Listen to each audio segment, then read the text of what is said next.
Alrighty. Hello, everyone. Hello, Joshi, Audio Killers, Moogle, Keiru, and Cat Cantaloupe. And thank you very much, Walter Gehrig, for the 2 months of Prime. Thank you for the good luck as well. Also, thank you very much, Lou, for the 84 months of Tier 1. That is 7 years, which is a really long time, so thanks for the continued support and for being here. Also, thank you very much, Harune, for the 29 months of Tier 1, and thank you for the good luck as well, which I'm sure we will definitely need.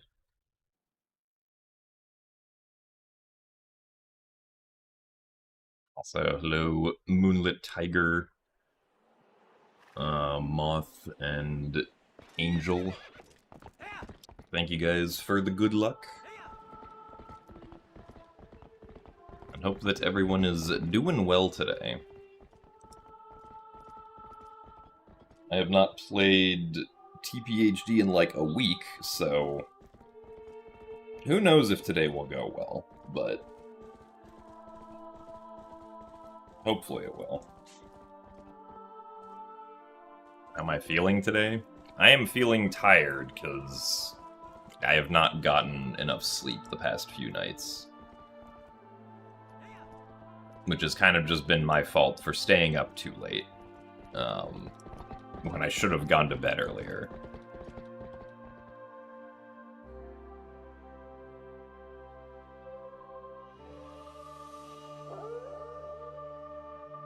Oh, well, nice, Siceless. Glad that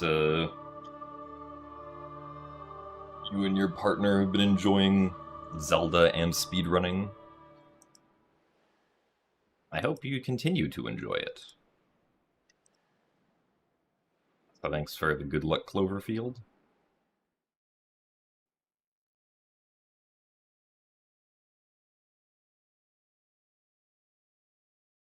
Wish nothing but tennis balls from Puppet Zelda and good Wolfos RNG for early Snow Peak.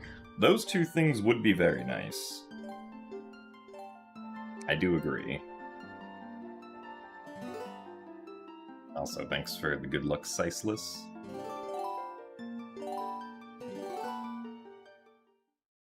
Well, let's see how we do.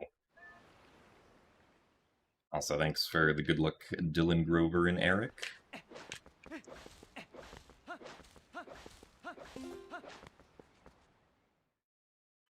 Last time you caught a stream, I got a world record run. Oh boy. Well, I guess we'll see if the streak continues.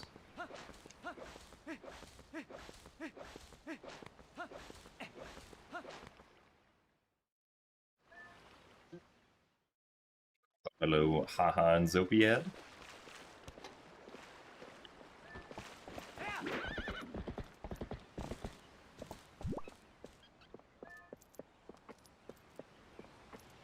Last year's April Fool's VOD with the randomizers?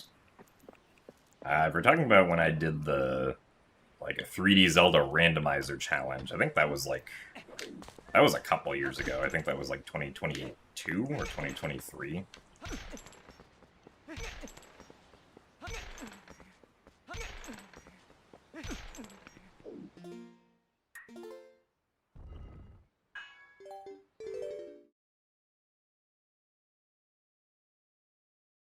Because I'm pretty sure last year I just did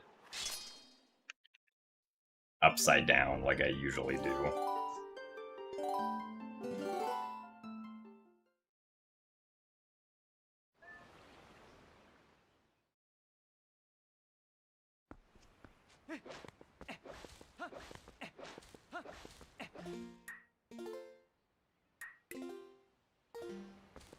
Also, thanks, Alex Andrichurnish. Andrichurnish? If I pronounced that correctly, but glad you enjoy the videos.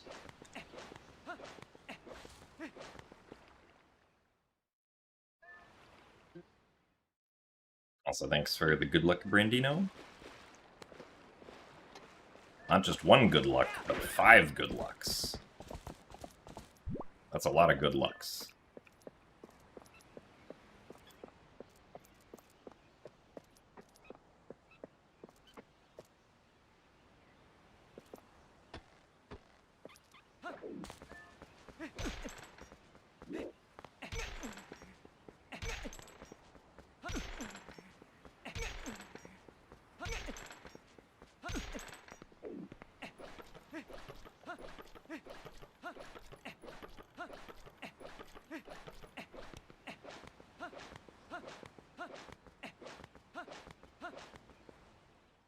That was about as long as I'd let that go for, so...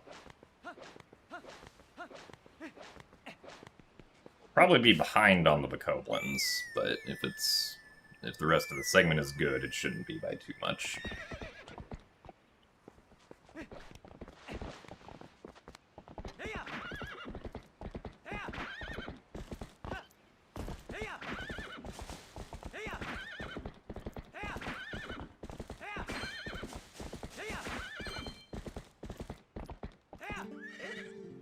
So thank you, Captain Dumplin. Unfortunately, you won't see any displacement clipping in these runs, because displacement clipping is not possible in the HD version, which is what we are speedrunning.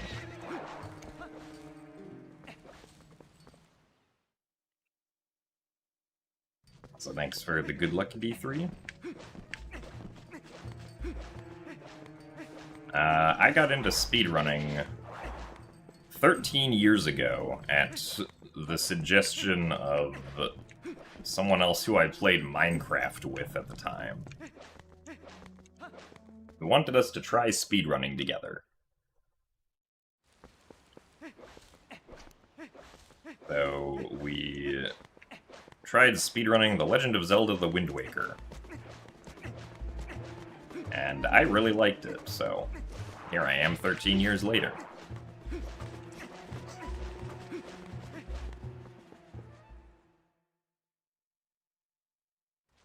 So thanks for the good luck, Real Sun Man.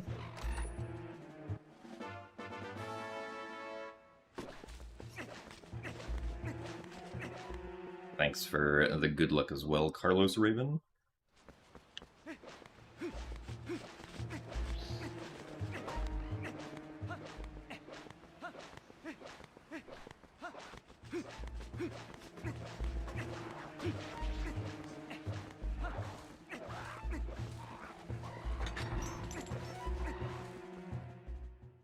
Also, thanks for the good luck, Baz and Jasmine do.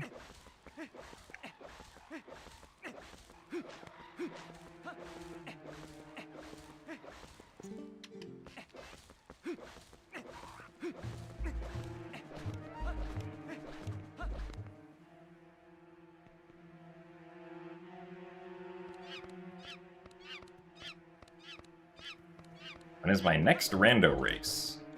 I'm not sure, because the Skyward Sword Randomizer tournament is over.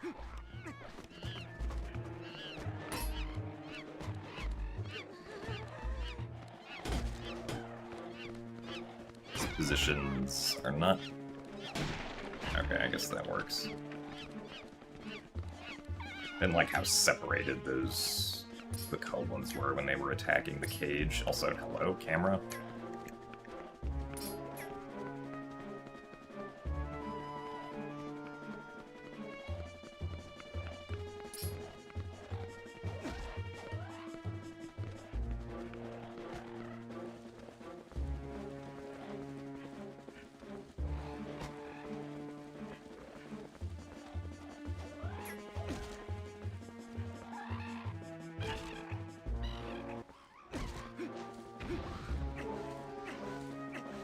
It's kind of slow.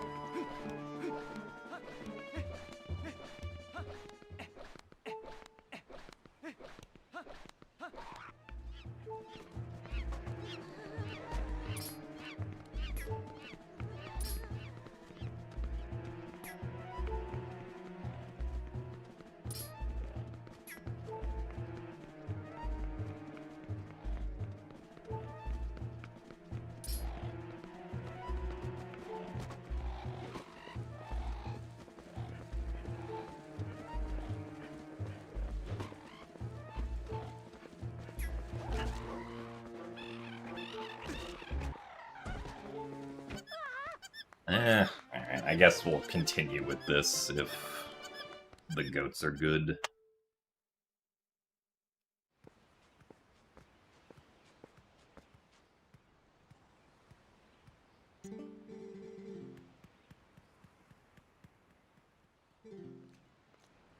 Thanks for the good luck, Cosette. Yeah, I would imagine the next randomizer tournament I join is either going to be Wind Waker randomizer or Twilight Princess randomizer.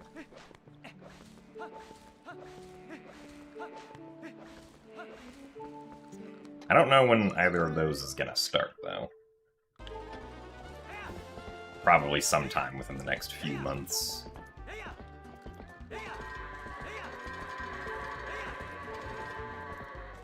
Oh no! Darn it.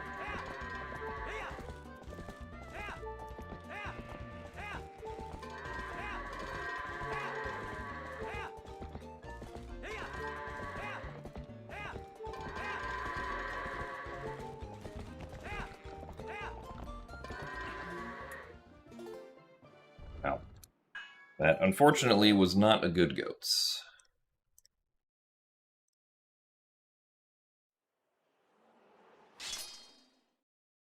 So thanks for the good luck, Z-Linky and Bruggles. Which Zelda category do I find easiest? I mean, the easiest one is probably some, like, extremely short meme category.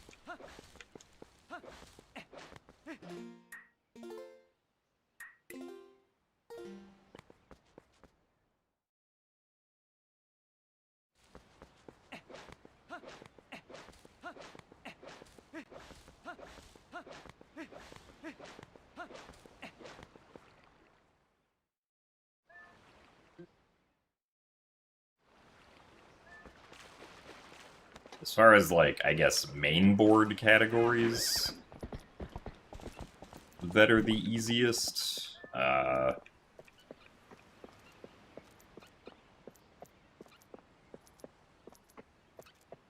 guess maybe, like, Skyward Sword Harp or something? Or Skyward Sword HD Harp.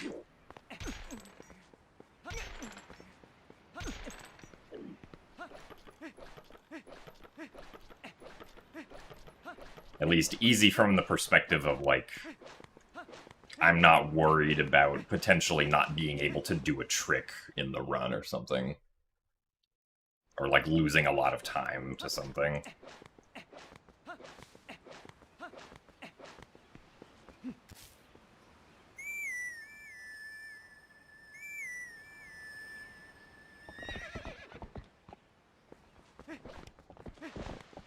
A category type? I mean, whether or not a specific category type is easy or not is going to depend heavily on the game.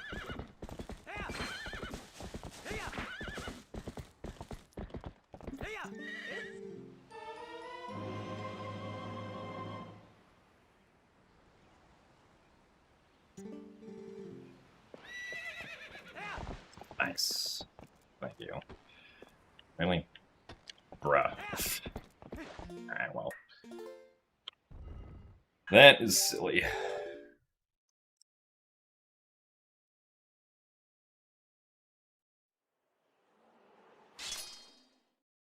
Oh, nice, Harune.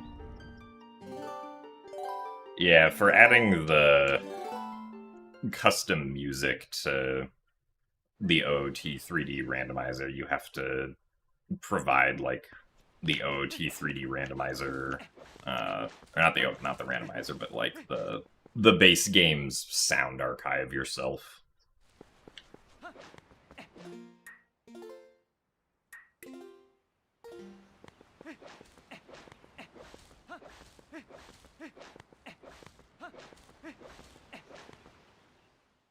Back in time allowed in any percent. I mean, for the GameCube the GameCube and Wii versions, yes. But back in time is not possible to perform in HD, as far as we know. So, if it was possible, it would be allowed, because any percent doesn't, like, bar you from doing any glitches in this game.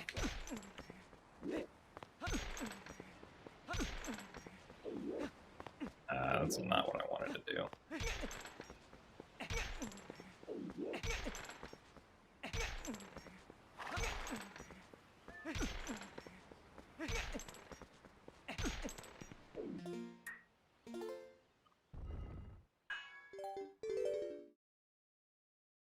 How many full game attempts have I done, if I had to estimate? I mean, based on my current live split file, I've completed 62 full game attempts. And I've, like, this is currently my 815th attempt of the any percent category.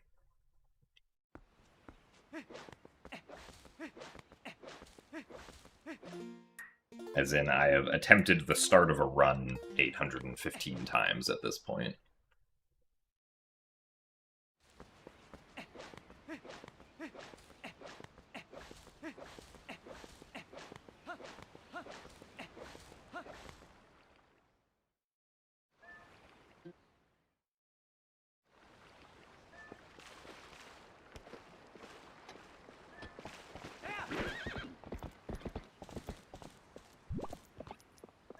I'll say, yeah, D3. I mean, like, a completely optimal Pogate skip saves, like, 2.5 minutes, so...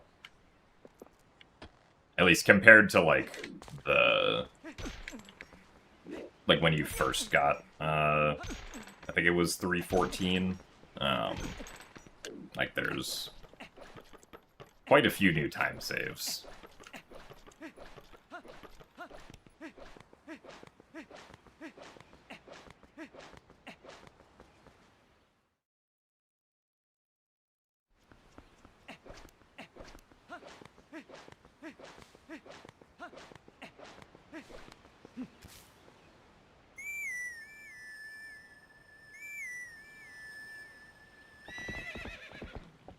Your first time watching a run. Wow, welcome to the stream, Sour Charity. Glad you've enjoyed the run VODs of the past.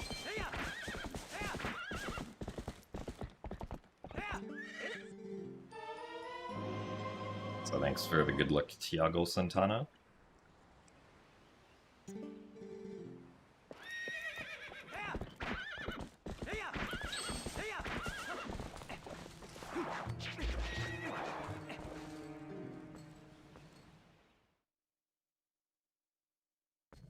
Thanks for the good luck as well, Boom Bucket.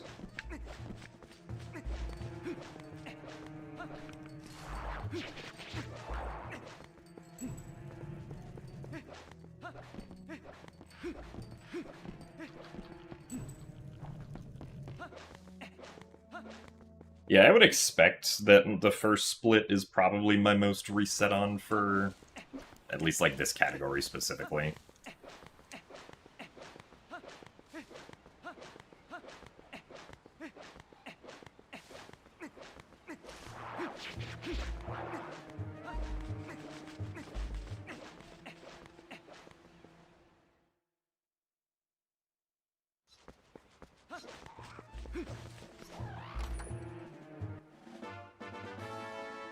How often is it that I switch games to speedrun? It just kind of depends on when I feel like switching games.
Damn.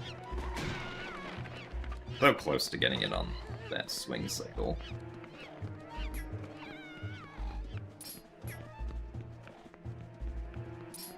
Ow. Darn it.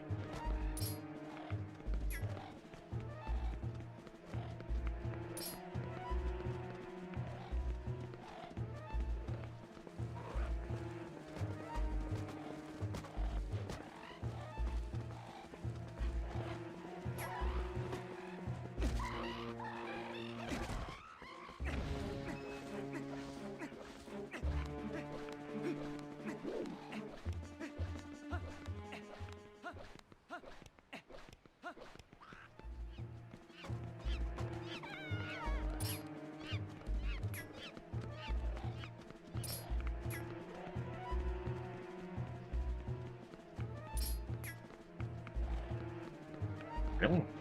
Exact same spot, huh?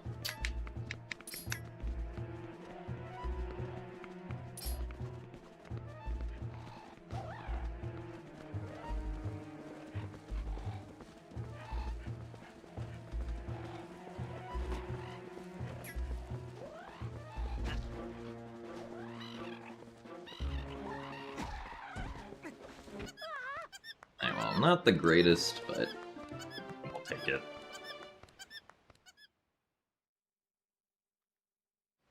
I don't have a separate split for Pogate Skip, no. It's just enter Arbiter's Grounds and then Spinner. Also, thanks for the good luck, Seven Tails. There a particular or specific reason I prefer TPHD? As far as speedrunning goes, I wouldn't say I have much of a preference between HD and original. I just happen to have done a lot more HD speedrunning lately. As that is what I am focusing on. Wow, that was a really bad spread on those goats. Yeah.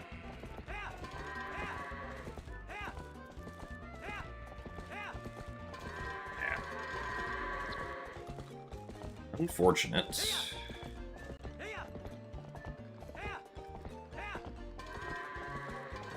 This guy is super sensitive.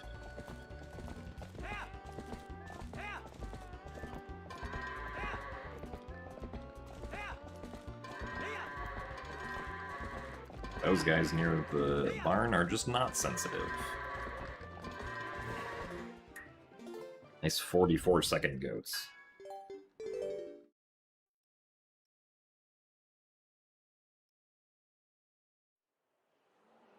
Thanks for the good luck, Cowcat.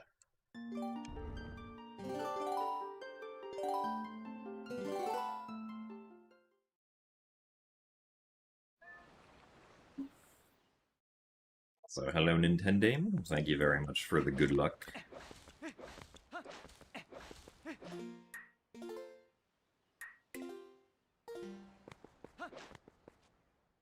Thanks for the good luck as well, Prowler and Woolly Mammoth.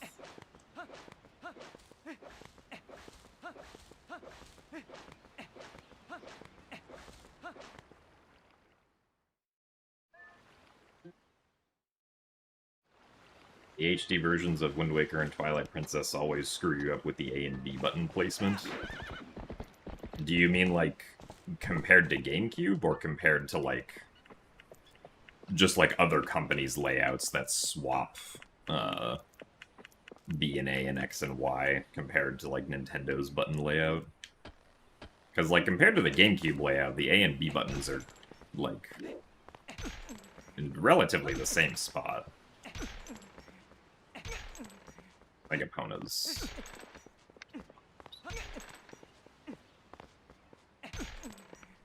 Oh, well, still got through, surprisingly.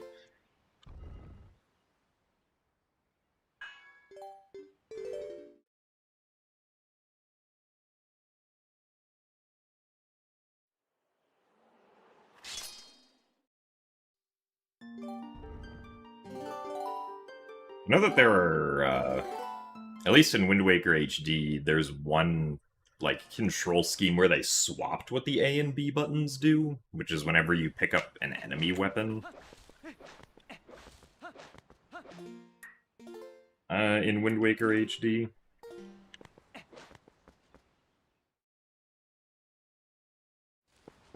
Because on the GameCube version, like if you pick up an enemy weapon, you press B to swing the weapon and A to throw the weapon, which I feel like makes sense, right? Because your normal sword slashing button is also B, and like the button to throw things is A. But for some reason in Wind Waker HD they swapped it so that now if you're holding an enemy weapon, A is the weapon or A is the button that swings the weapon, and B is the button that throws the weapon for some reason. Not really sure why they did that, but...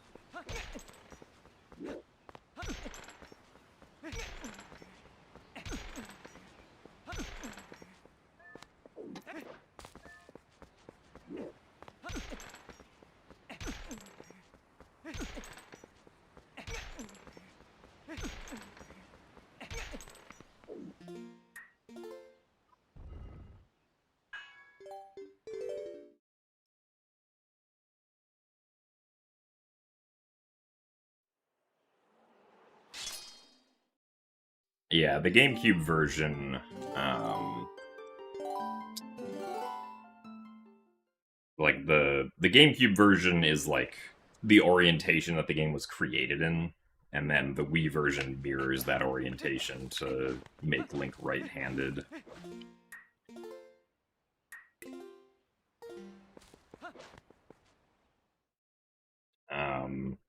On the Wii U version, you can actually play with either orientation. If you choose normal mode, you'll have GameCube orientation, and if you choose hero mode, you'll have the Wii orientation. The lowest number of bumps I've taken to get through the gate. I mean, the lowest number is just 1 if you get in on the first try, but that usually does not happen, unfortunately.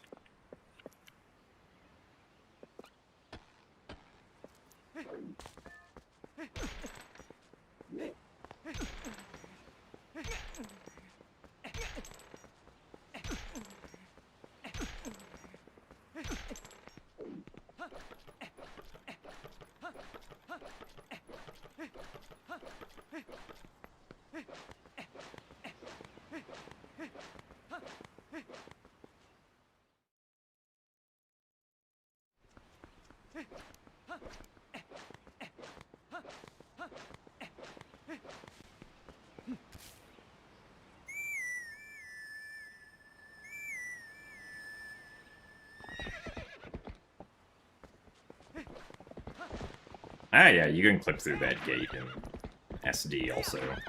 It's actually a lot easier in SD, because you can just use a rock to get inside the gate, and then bonk yourself out of the gate by bonking into the middle of it. Unfortunately, HD cannot do that, so we instead have to use Epona. But the Epona technique should also work on GameCube as well. And Wii.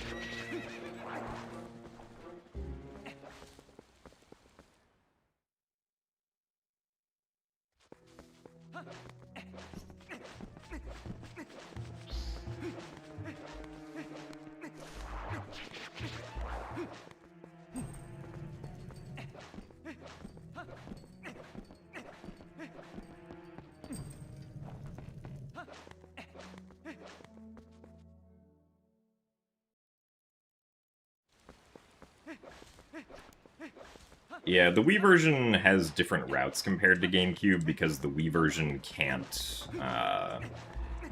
do the long jump attack glitch. That changes what it's possible to do when you can't... At least, specifically, you can't long jump attack with the boomerang. You can still do long jump attacks with, like, enemies and stuff, but that's a pretty significant restriction on where you can do long jump attacks if they require an enemy on Wii version.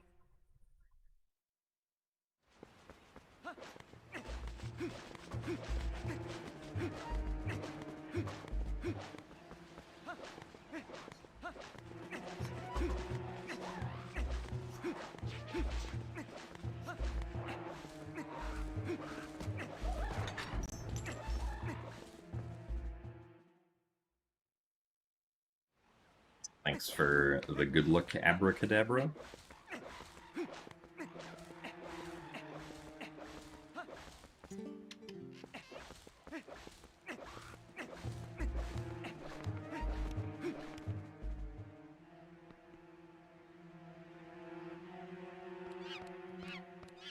No, TPHD doesn't really change a whole lot of stuff.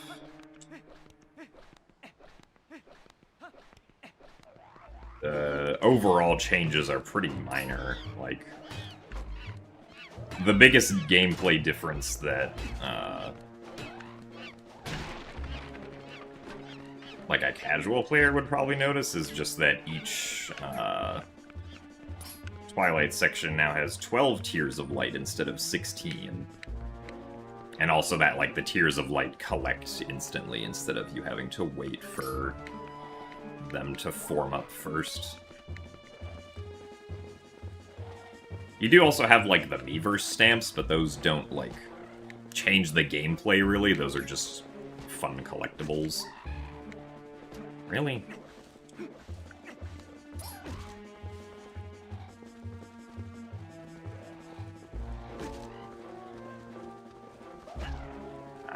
Cool. How about we actually go back into the shop?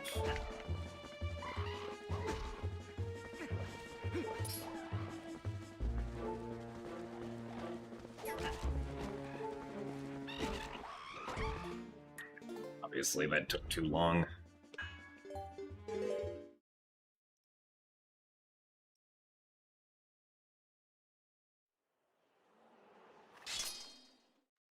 Yeah, you also have some extra content with the Cave of Ordeals that you can do specifically if you have the Wolf Link amiibo. They did also add an extra item called the Ghost Lantern, which is an item that supposedly makes it easier to find where Poes are. So you get that reward when you turn in the first 20 Poes to Giovanni.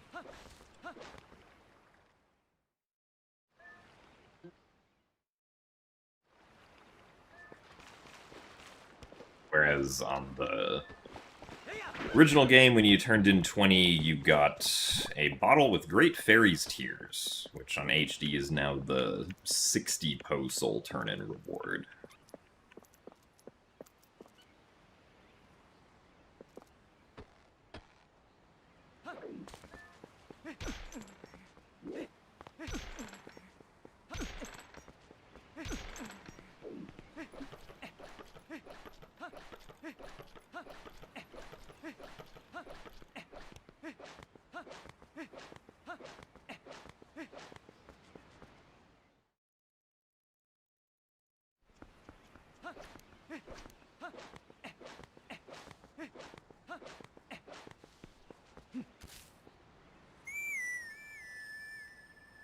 So thanks for the good luck, Burry. I say supposedly makes it easier because I've never actually tried using the Ghost Lantern myself because I already know where all the Poes are.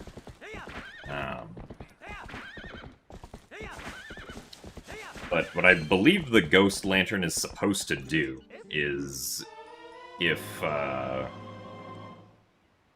you equip it, then the Ghost Lantern will, like, glow and make some sort of noise if you are,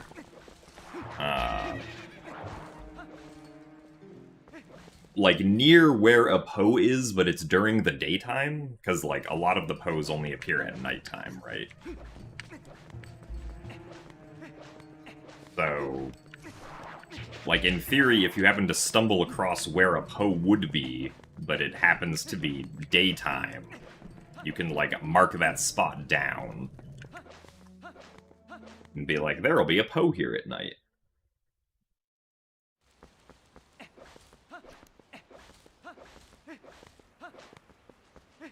Also, thank you very much, Sir Psycho, for the 3 months of Tier 1.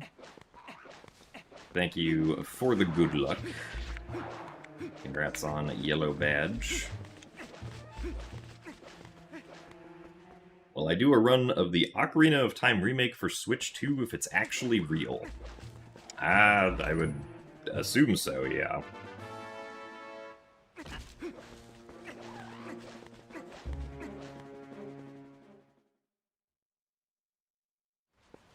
Also, yeah, I use gamepad because with gamepad you can use gyro aiming. You can also equip things without having to pause using the touchscreen on the gamepad. And just the pausing itself is a little bit better because you just kind of get a translucent like pause graphic over the screen instead of getting the item menu if you play with Pro Controller, which like can cover a lot of the screen and make it hard to see if you're trying to like pause buffer something.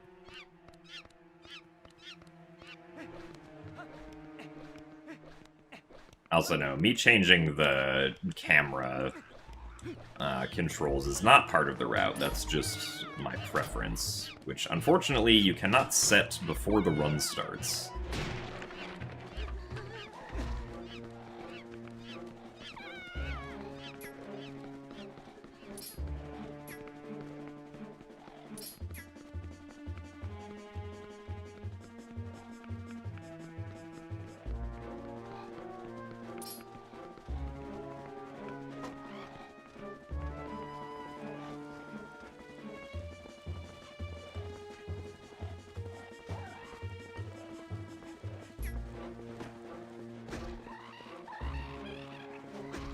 Oh, come on. Really?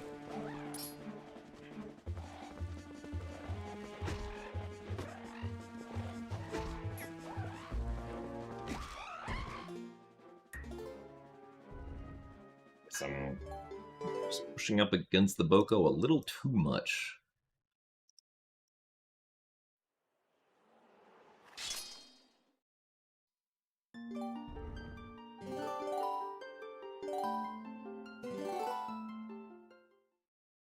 Well, yeah, I mean, like, in the original Twilight Princess, where, like, you know, the GameCube and Wii didn't have, like, account profiles on the console.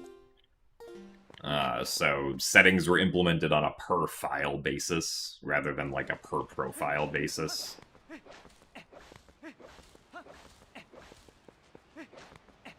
And when the game was ported to Wii, or not ported, but, like, redone for Wii U,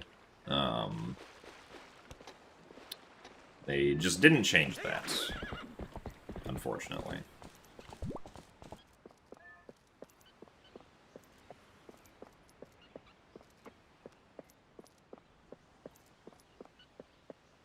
No. Get back there.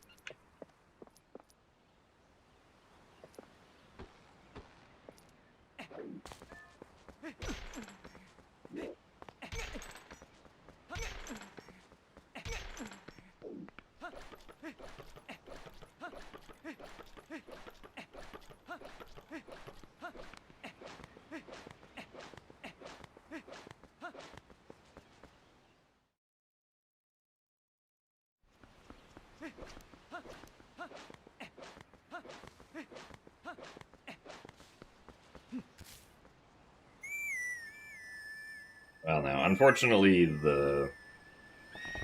generally the speedrun rules are that the timer must keep going after it starts for a speedrun. Unless you are intentionally taking a break, which some games allow for longer categories. In which case, you are not giving the game any input during said break.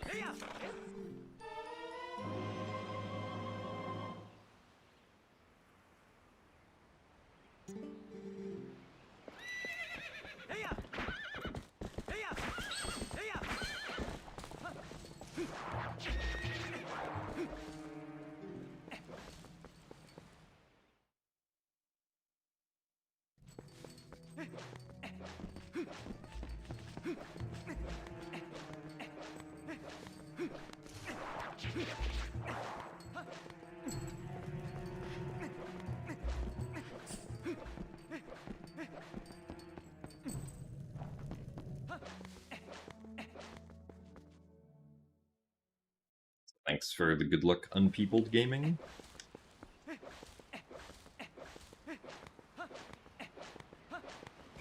Hot take, you prefer Wolf gameplay-wise over normal Link.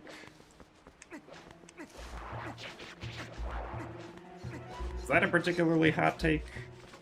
I feel like that's a perfectly fine take to have.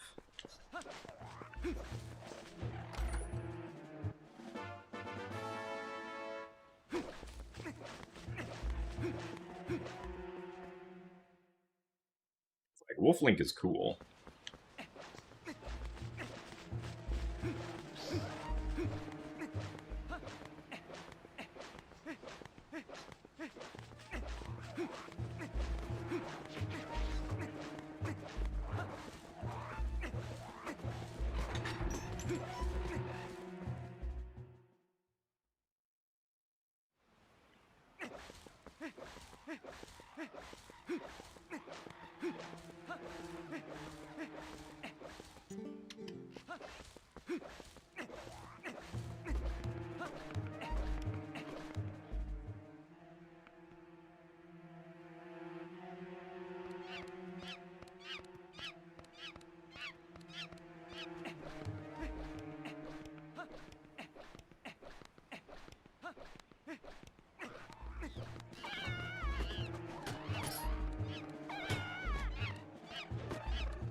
Come on.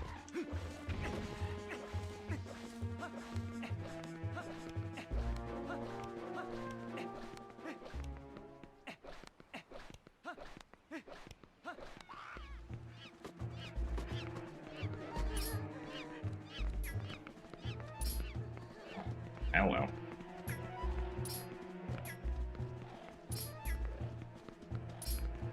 This guy really doesn't want to cooperate.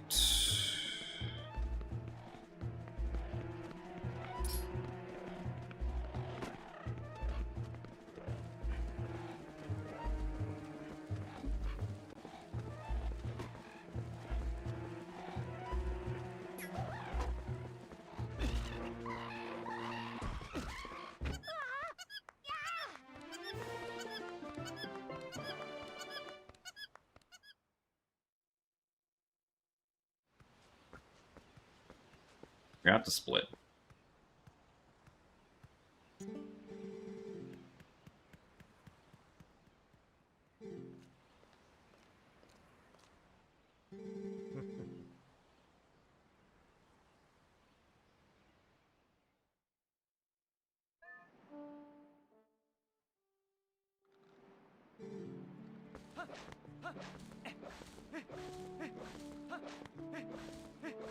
So that's true. Wolflink do run fast.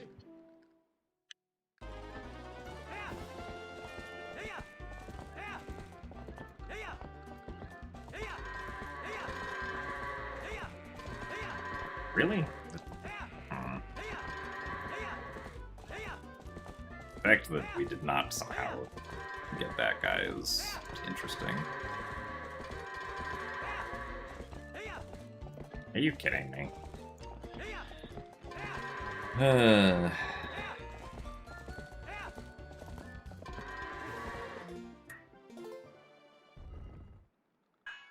Fuel.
Come on.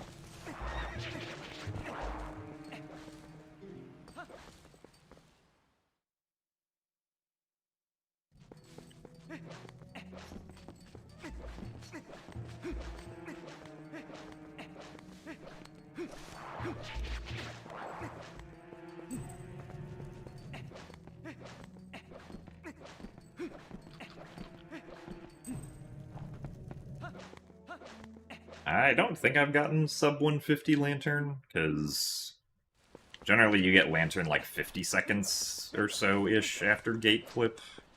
And I've never gotten a sub 1 gate clip before.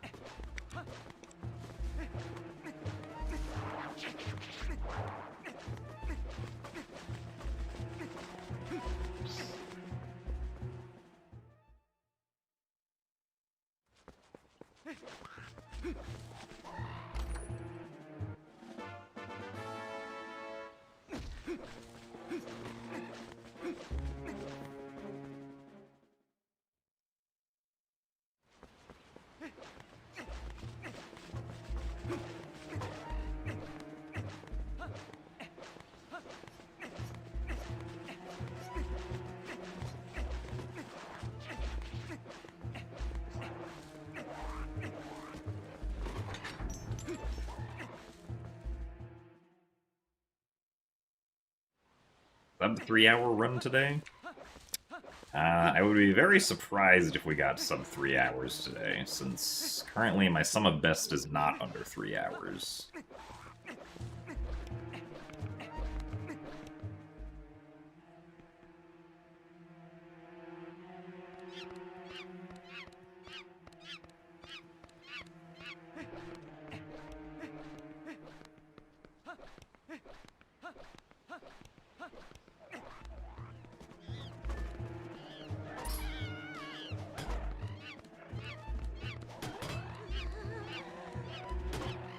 Oh, come on.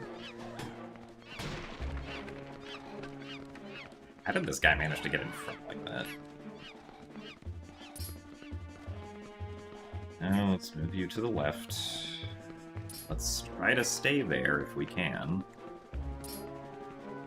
But you keep on wanting to go right. And the code one.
Well, not the best bokoblins, but...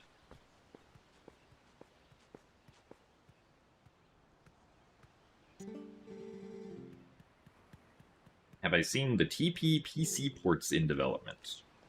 Yes, I have. They look neat.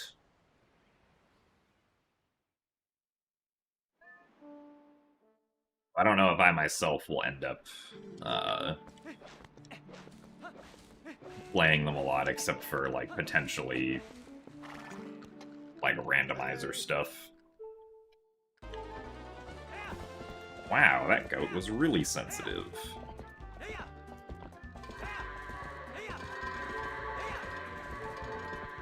Also went the completely wrong way.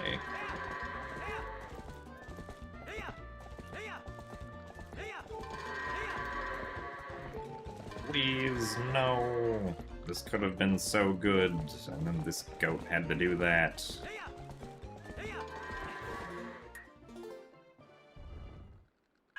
Oh well.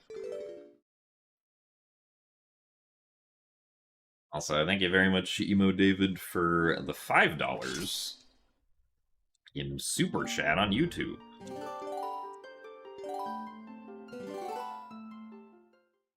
You wish me good luck on getting sub 3 hours in the future.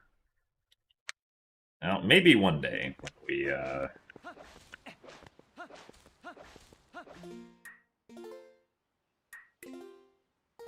have some more time saves for this run.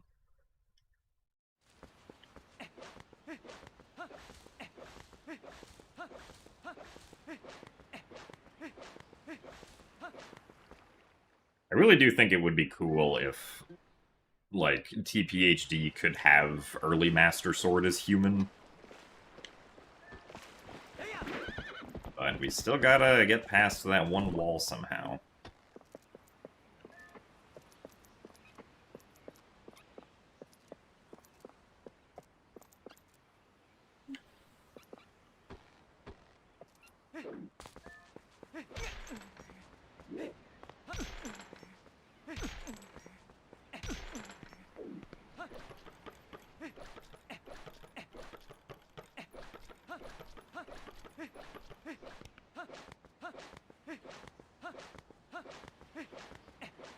Also, thanks for the good luck, Curtis.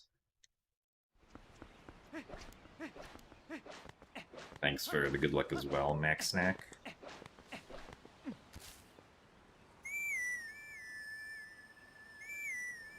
I want you to discover it. Yes, Matt, I would be absolutely thrilled if you discovered it.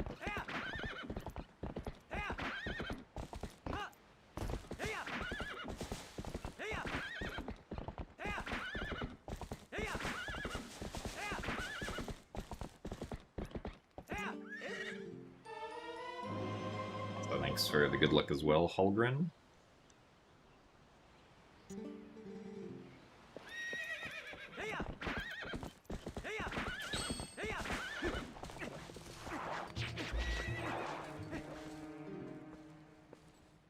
Have I ever forgotten how gates work in real life and tried to gate clip through one? Not that I can remember. I've definitely climbed over gates before that were locked.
I cosplay as Link in the future.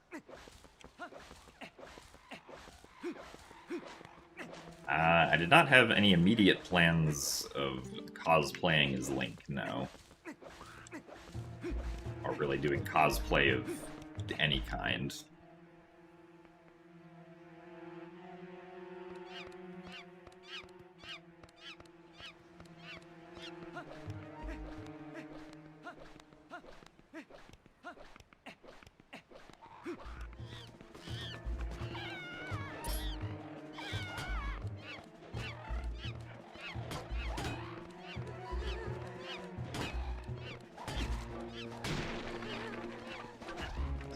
But slow.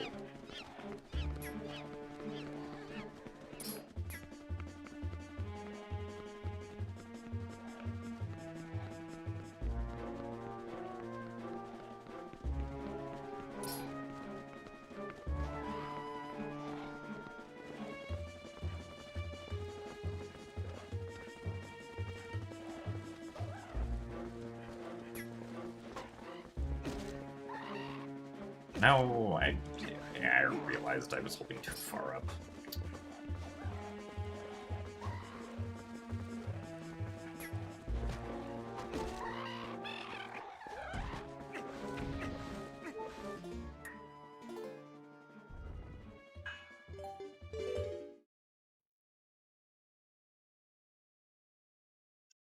Well, I cosplay as Gymnast 86 in the future. I don't really know how I would cosplay as my future self, so... maybe?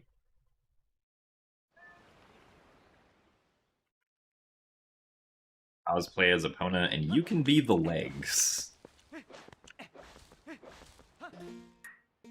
I guess that is how those costumes work, huh?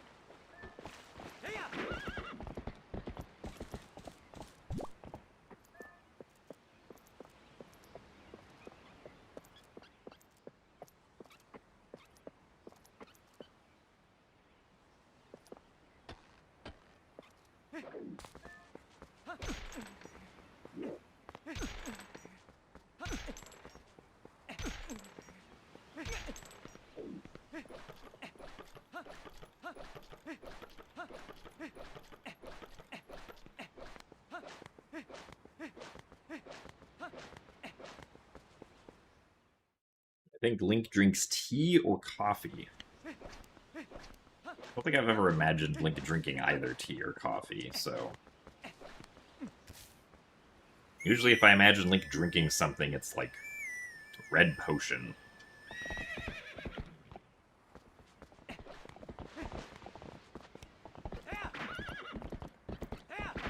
Do I think I'll be 6 years old in the future? I would be very surprised if somehow in the future I was 6 years old.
Thank you very much, Fastest, for the 55 months of Tier 1. That is a lot of months, so thank you very much for the good luck.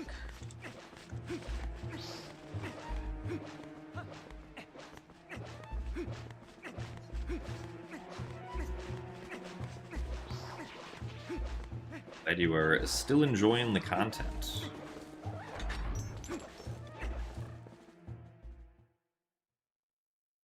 So thanks for the good luck, Steban Mip.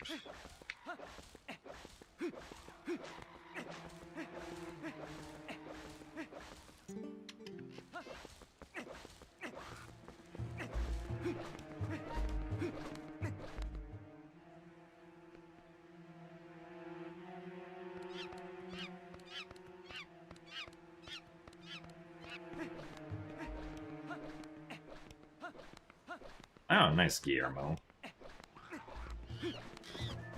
It has been over 6 years since Skyward Sword at AGDQ 2020. Oh, come on. Yeah.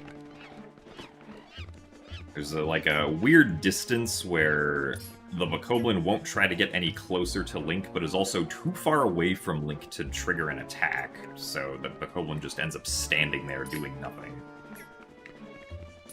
Instead of, like, trying to break the cage like we want them to.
Alright.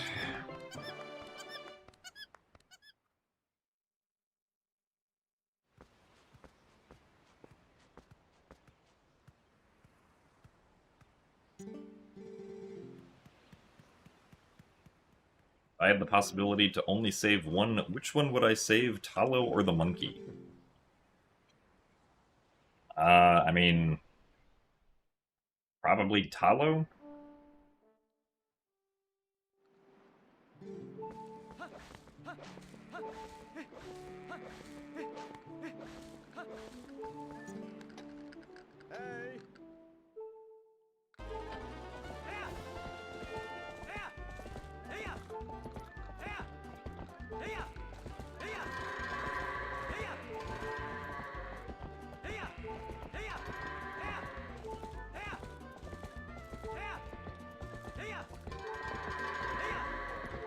Oh my gosh, it happened! We finally had good goats! I couldn't break slide. That's okay, though.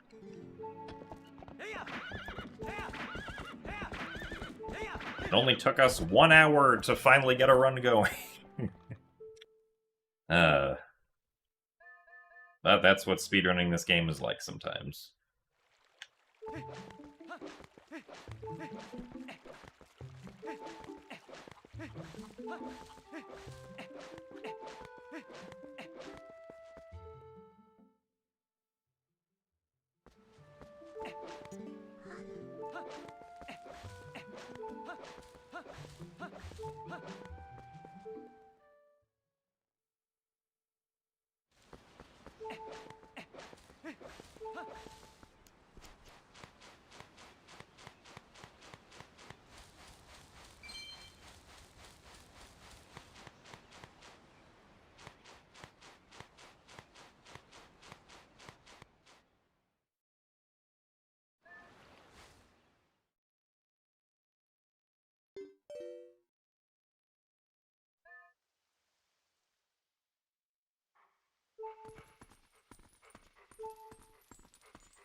that was too early.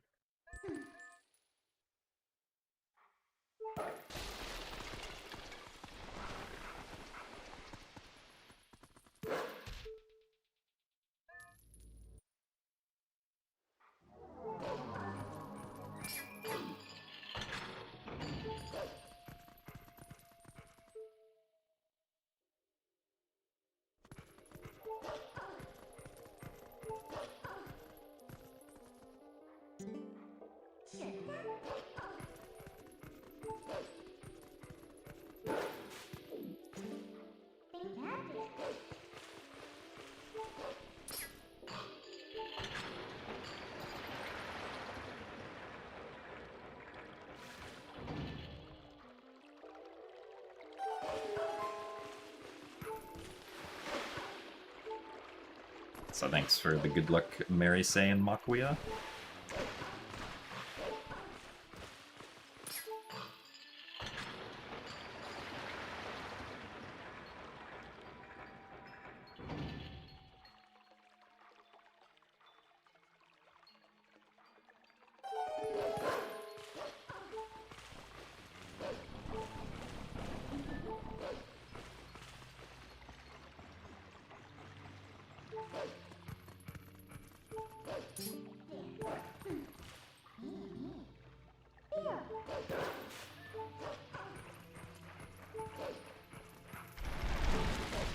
I think that should have been fine. Okay.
If I had to choose a new language to learn, which one would it be?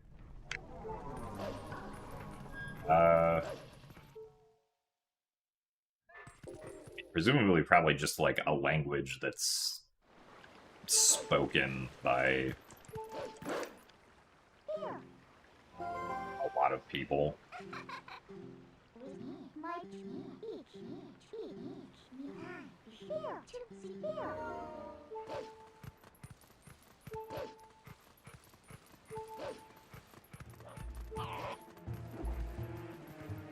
I mean, Chinese is spoken by a lot of people. I guess I more so meant like a language that, like, a lot of people, or I guess like more people around me would potentially be speaking. Because I think in Southern California, Spanish is probably second after English. I would think, at least.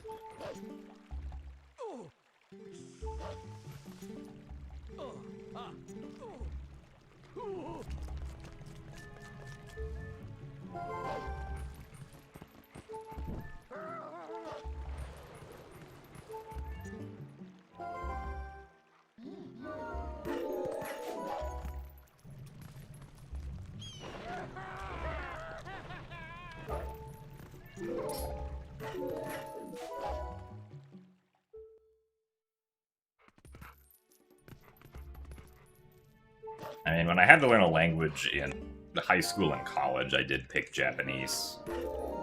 Nice. Good ledge.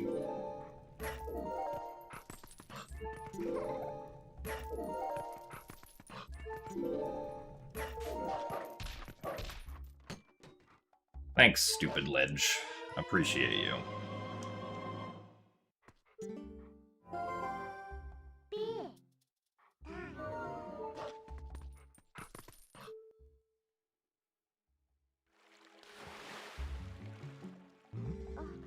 What do I think is the best programming language and why?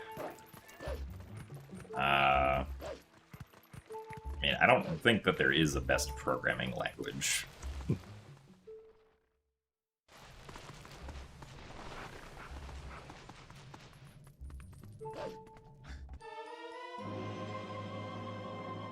Since different languages have different strengths and weaknesses.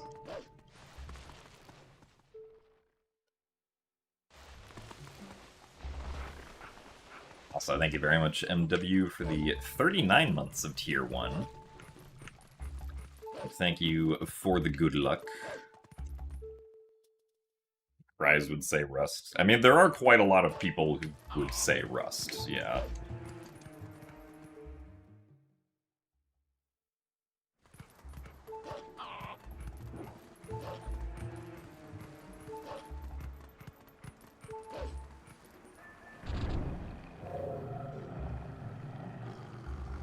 A favorite, then? I mean, even for myself, I don't know if I have a favorite, really. Like, the one that I can generally iterate the fastest in would be Python, but I wouldn't say that I think Python is my favorite language. But, like, the fact that you can iterate fast when writing in Python is generally very nice.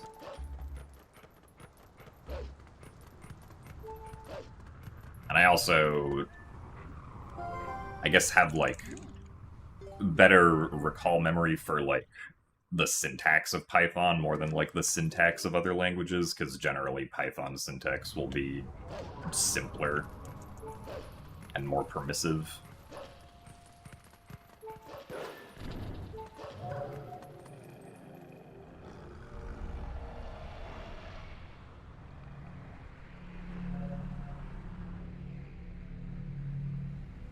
But, like, obviously, the big drawback for Python is if you're working with something that has to be performance critical. Obviously, Python's not going to be good for that, most likely.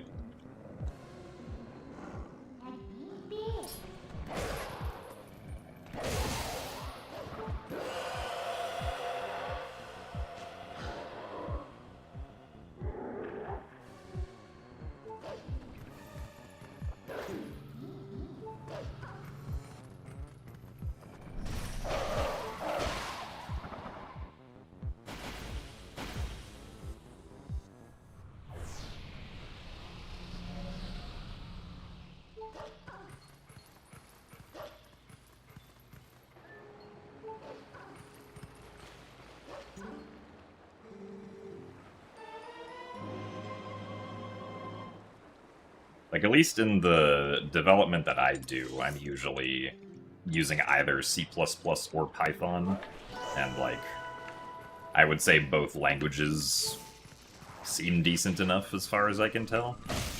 Also, nice. Here. What? Why did we...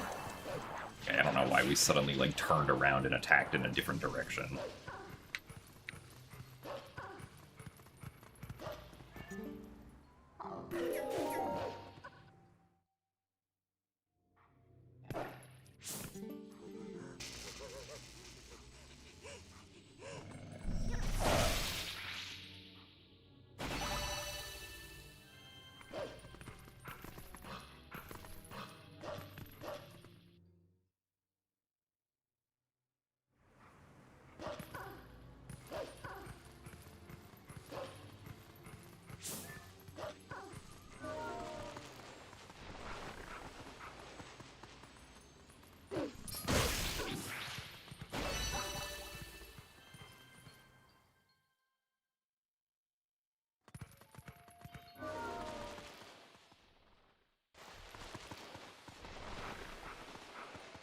I was trapped in a saw room, and the only way to escape would be to speedrun a game and get a run first try without being more than 2% slower than PB. Which game would I choose?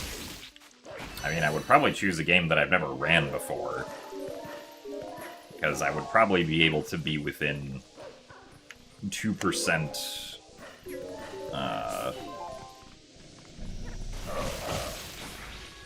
game that I've never ran before.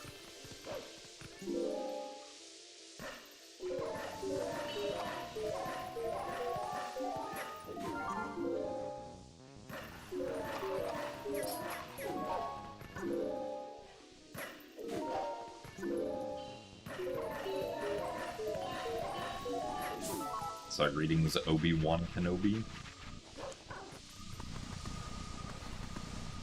You have a good night.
I mean, you can study programming at any age. There's not, like, an upper limit to when you can start learning programming.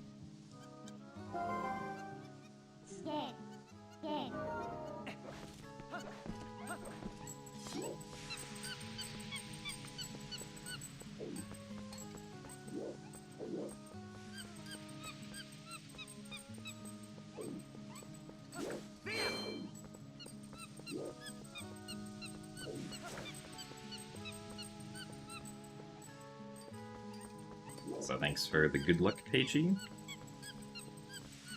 Which Zelda game has my favorite soundtrack? I don't know, because there are quite a lot of good soundtracks in the Zelda franchise. What? Really? I got too far away? Oh my god. This monkey is bad. Start of this run is not great. Yeah, I know, monkey. We're going.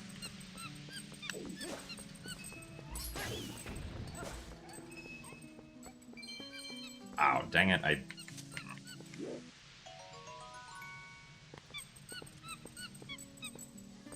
not have picked up that blue rupee, actually, I don't think.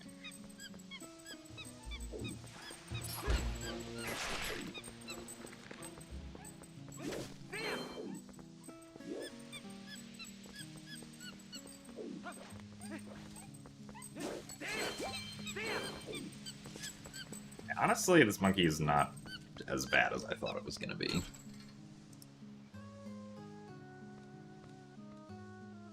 Low ace. You for the good luck.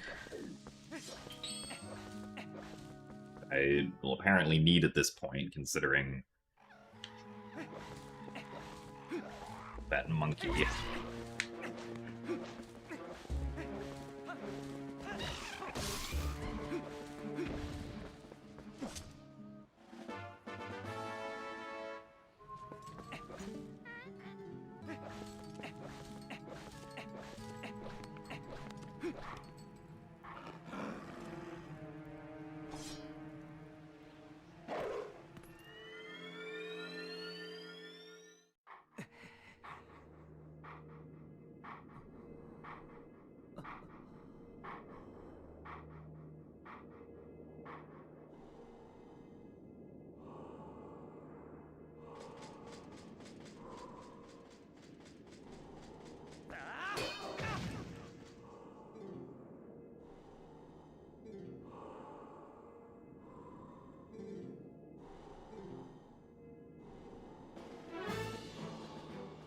I mean, yeah, Link might also just be, like, inspecting the underside of the item.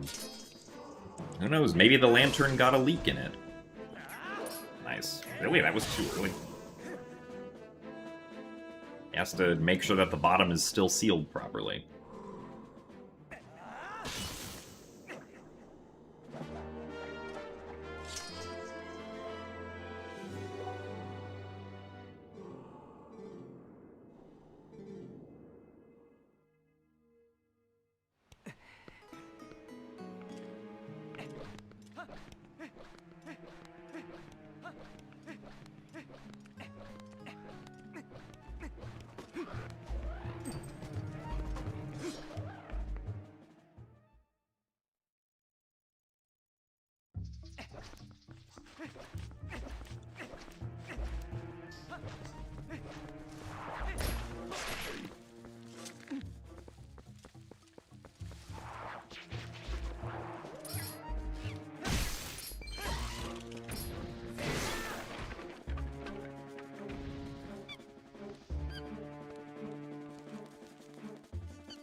Okay, this looks good.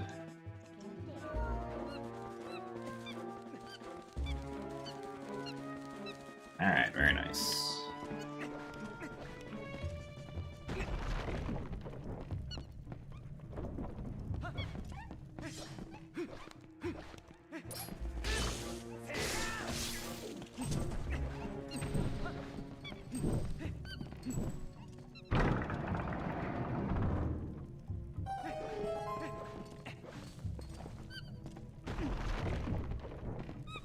Yeah, Nintendo, like, released an official Zelda timeline when Skyward Sword came out, or roughly around that time.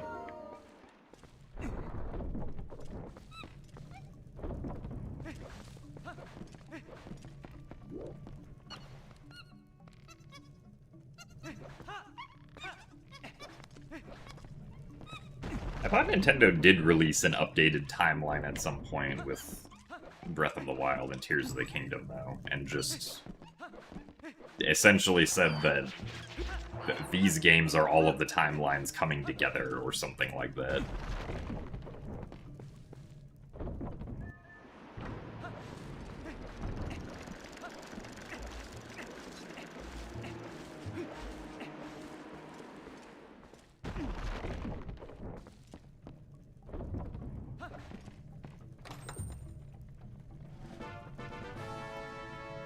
I considered using Din's Fire to light those 4 torches instead. If I was Ocarina of Time Link, that could be a good idea, but... last I checked, I'm playing as Twilight Princess Link, who does not have access to magic power or to Din's Fire.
Those enemies we just defeated are Bokos, yes.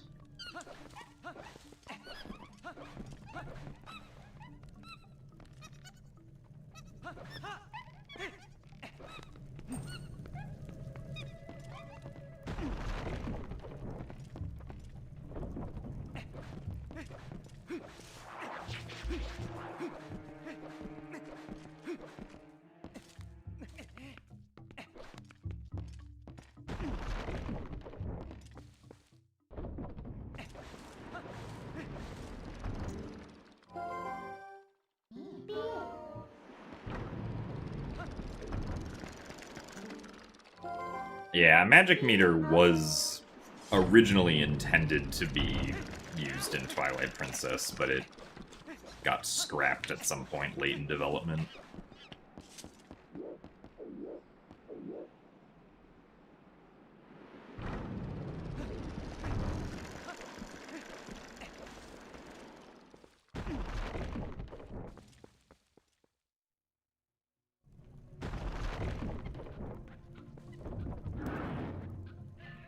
Well, hello, Nat.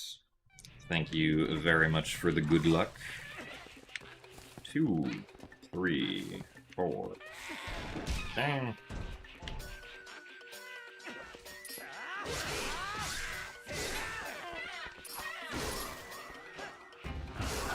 Nice. Ow. Okay.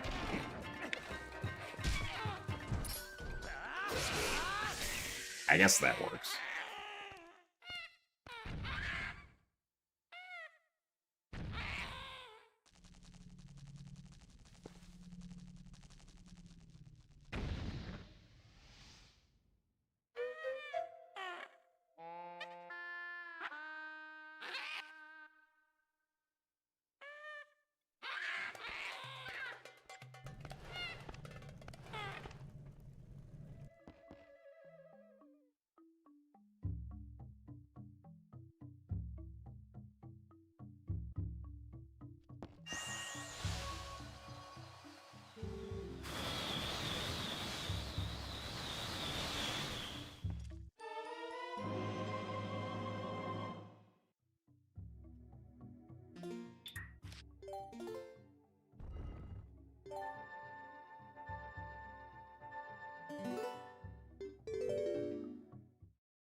Seriously?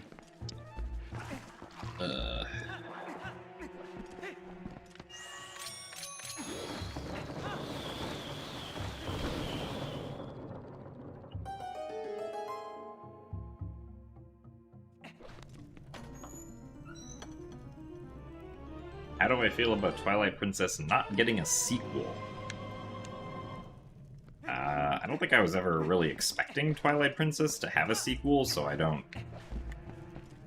Like, I expect that Twilight Princess did not get a sequel.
Oh yeah, there is one frame of like the animation where Link jumps to swing on a monkey where his head is like detached from his body.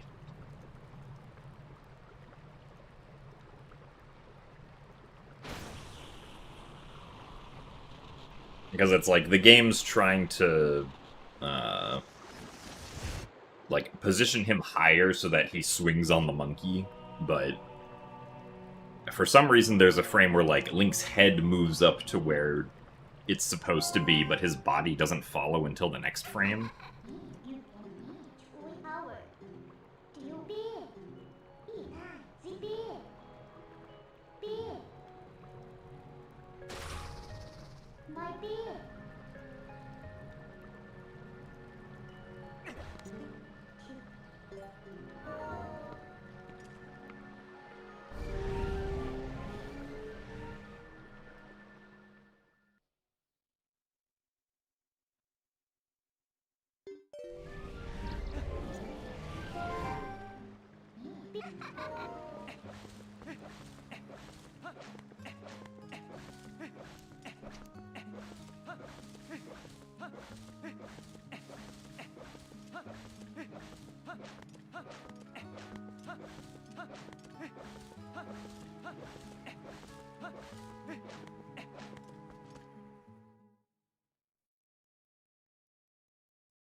This game's OST is very good, yes.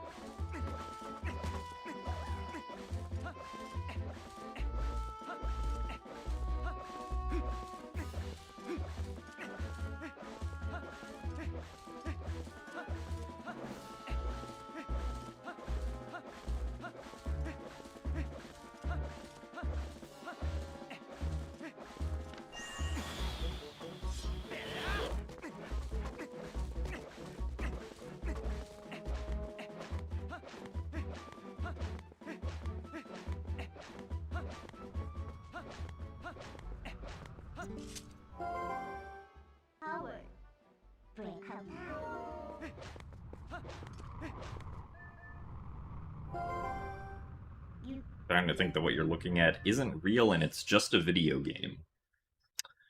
I don't know about that. I mean,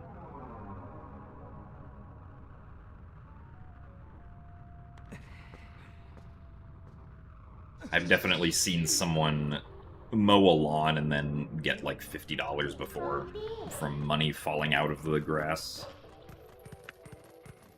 Like, that part I know is definitely real, so I assume the rest of the game is also just real based off of that.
Does running a game over and over not become boring after a while?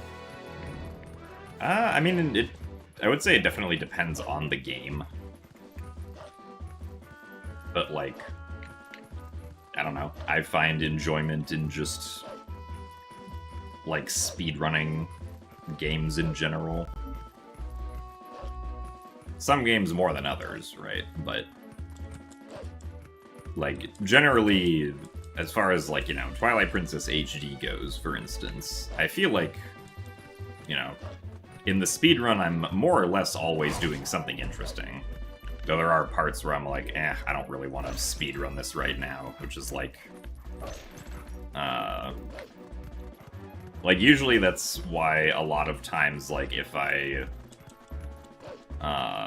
like, fail, for instance, like, Pogate skip in Arbiter's Grounds, I'll, like, continue until I beat Arbiter's Grounds, because doing the rest of Arbiter's Grounds is still fun, right? Even if I'm not gonna PB, but, or I'll, like, make it to the end of City in the Sky, right? Even if I'm behind. But then I'll be like, and that's where we're gonna stop, because, like, I don't find Palace of Twilight to be particularly fun in the speedrun.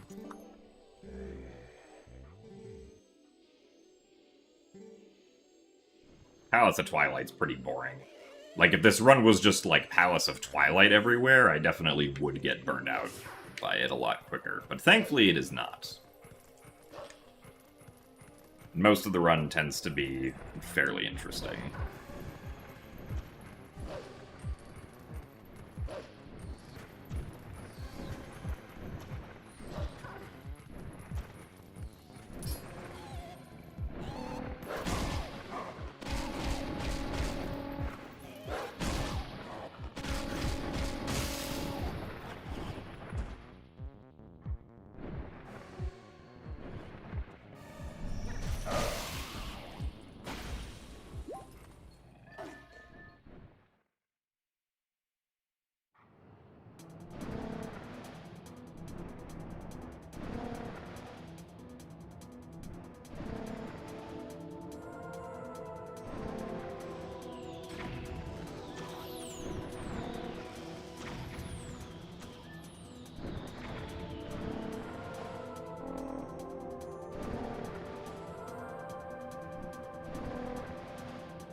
Yeah, I mean, randomizers are definitely also, like, a good way to try and... Like, if you are getting burned out, you can just, like, play a randomizer or two, and at least for me, like, that would always be enough to get, not burned out anymore.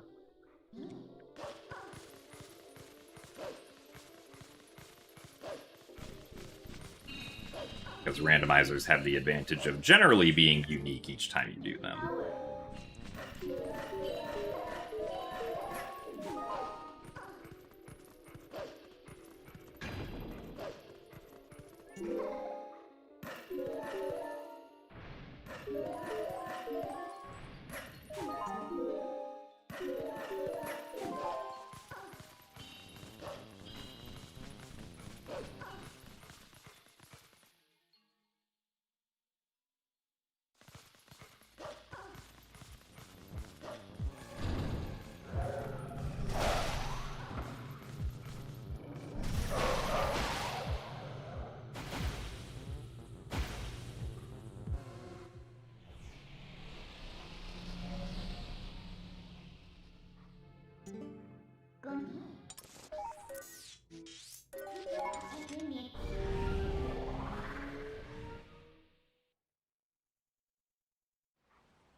Also, yeah, the clip that we did on Zora's River there, like, the walls that we were up against do both have collision, right? There's not just, like, a missing hole in the collision.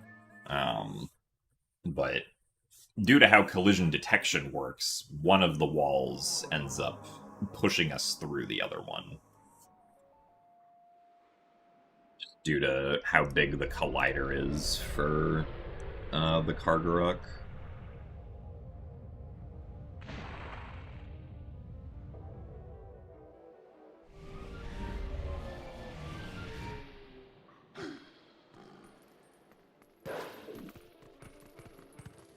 I mean, yeah, there are like a lot of just examples of clips in video games in general where getting into a spot that's like has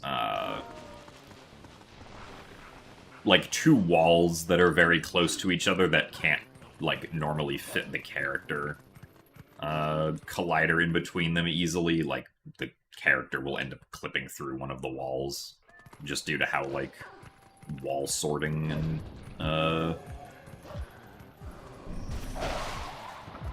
the collision detection works.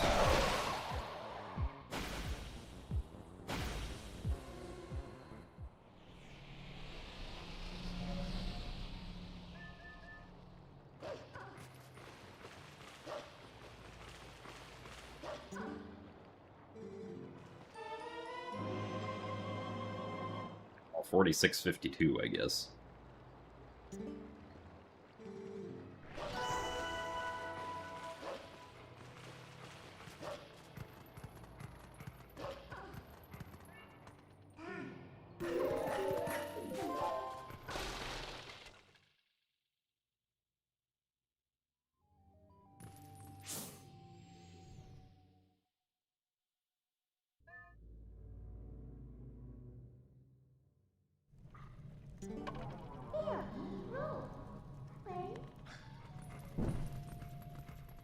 Yeah, and I mean, like, that specific clip in Zora's River also wasn't even found until, like,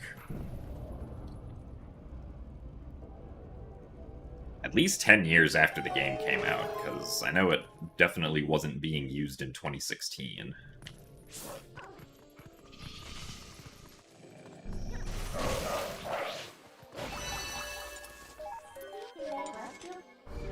So, you know, it took speedrunners 10 years to figure that one out.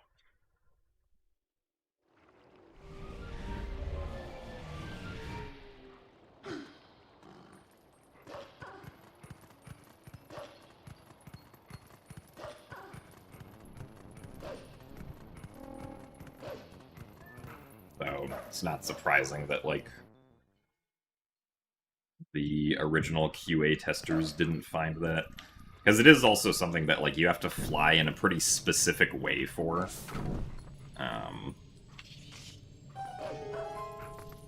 And you have to, like, time a dash with the Kargarok at a somewhat specific point also.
Not too bad.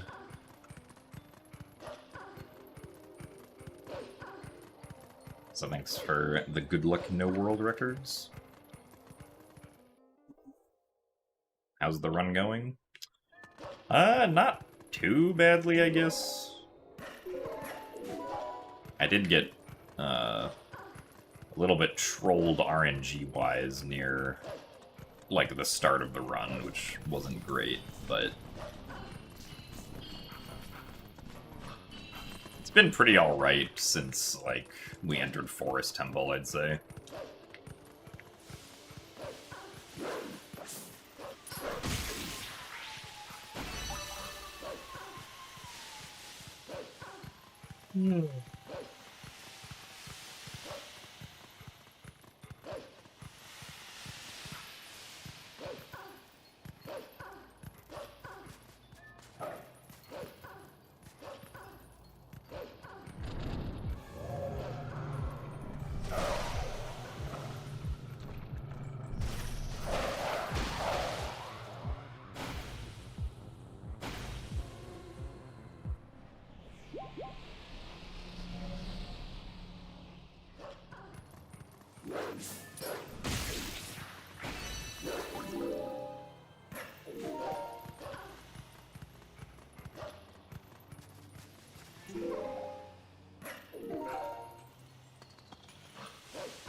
Alright, pretty decent delve in Twilight.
Ugh.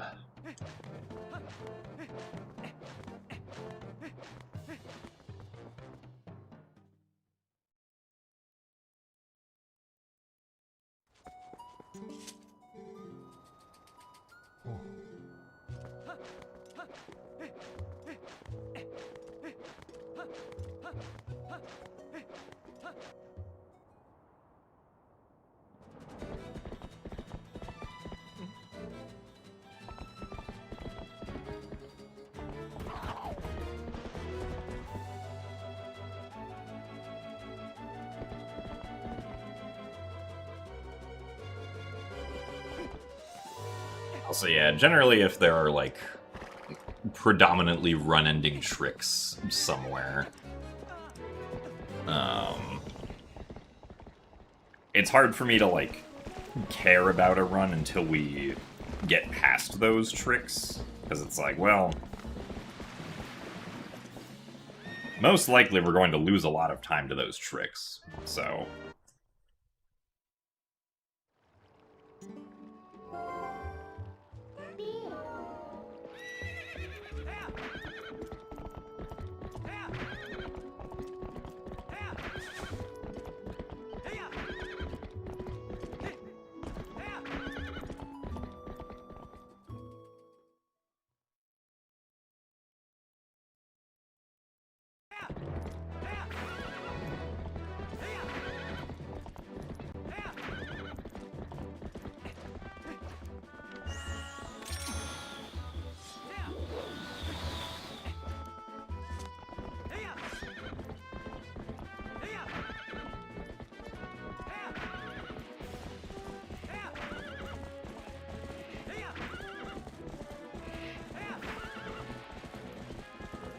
Hello, Tommy Earl. Thank you for the good luck.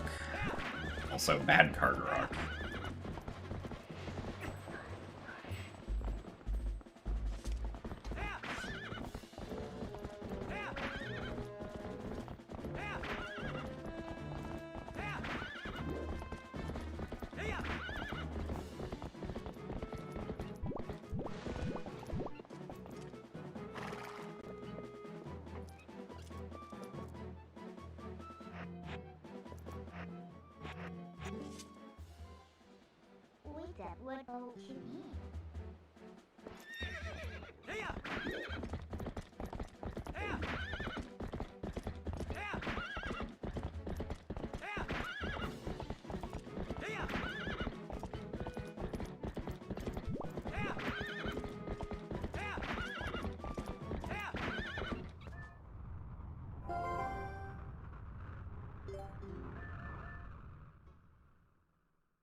Also, thank you very much for the good luck apes.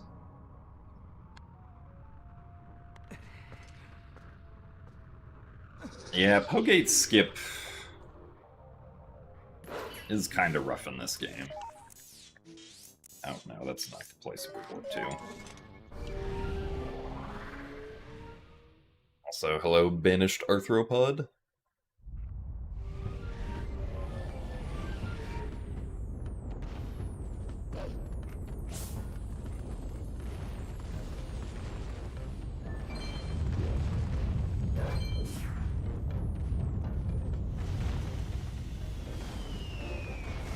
Oh yeah, bloobs. I've had that happen before also. Usually if I miss the, like, Leneru Twilight trigger, at least in my experience, the best thing to do is to, like, ride far enough away again so that you can see it, and then try to aim back towards it.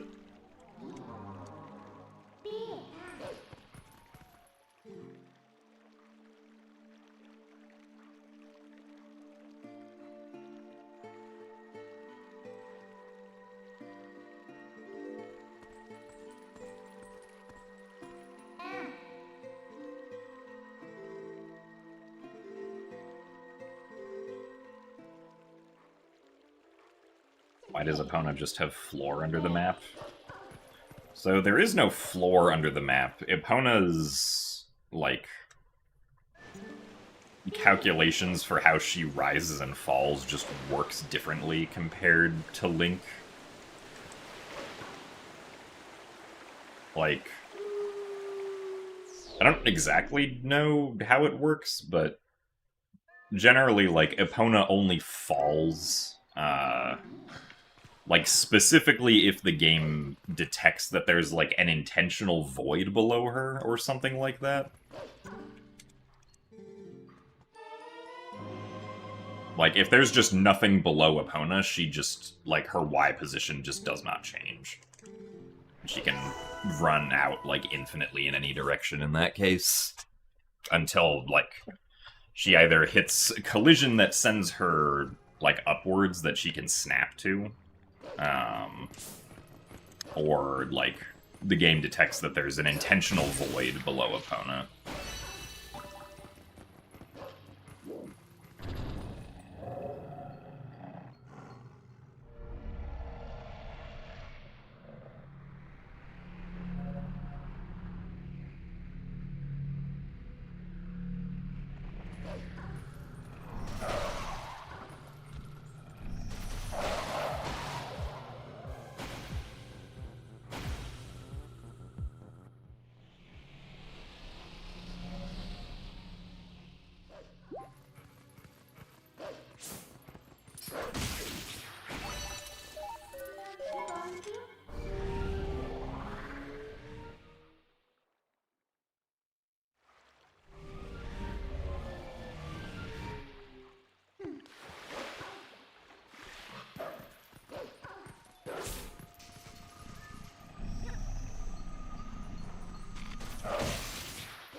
Oh, come on.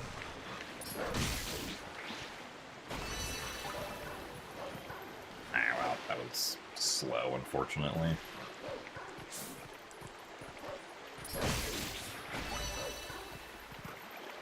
Well, so yeah, like, there is an intentional void, like, over the Bridge of Eldin, or under the Bridge of Eldin, but, like, we fall all the way down to it, but eventually we reach a point where that void isn't below us anymore.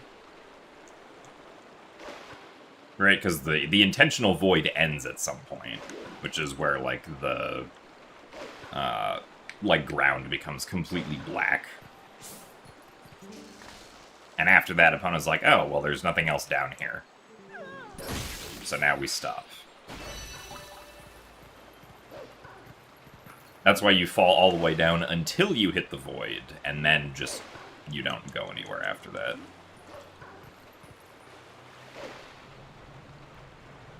Much time can I save on a near-perfect run? I mean, the difference between my PB and my sum of best is about 4 minutes and 50 seconds, so with a near-perfect run, that's, or at least with a run that matches my sum of best segments, that's how much time I would save. I guess maybe not exactly that, because that probably assumes that I get, like, a really fast early snow peak, and then also, like, skip the cutscene in Gerudo Desert, which doesn't... Like, you can't have both of those, because the cutscene in Gerudo Desert only gets skipped if you fail early snow peak for, like, 30 seconds or more.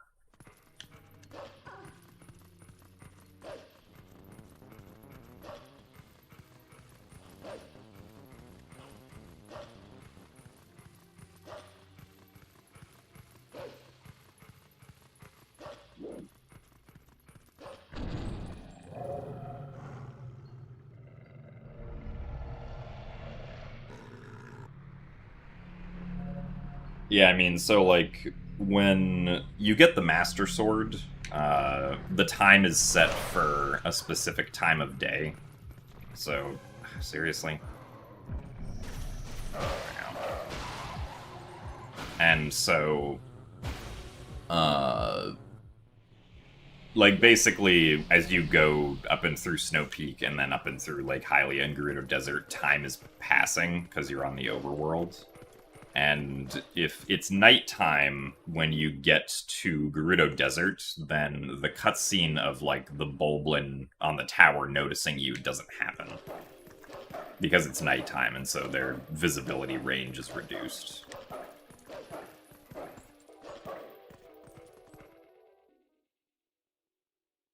And that cutscene's like 7 seconds or something.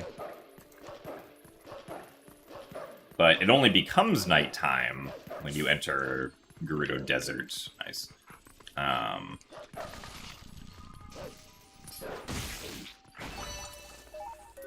If you, like, waste at least, like, 30 seconds elsewhere before going to Gerudo Desert.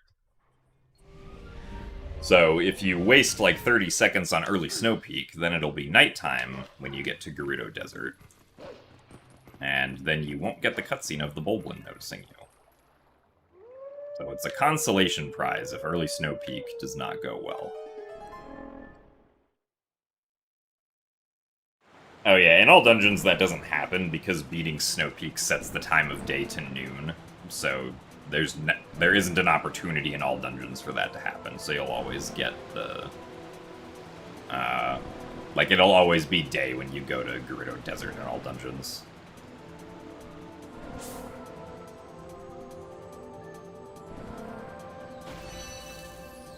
So thanks for the good luck to Joash and Shadow Dragon.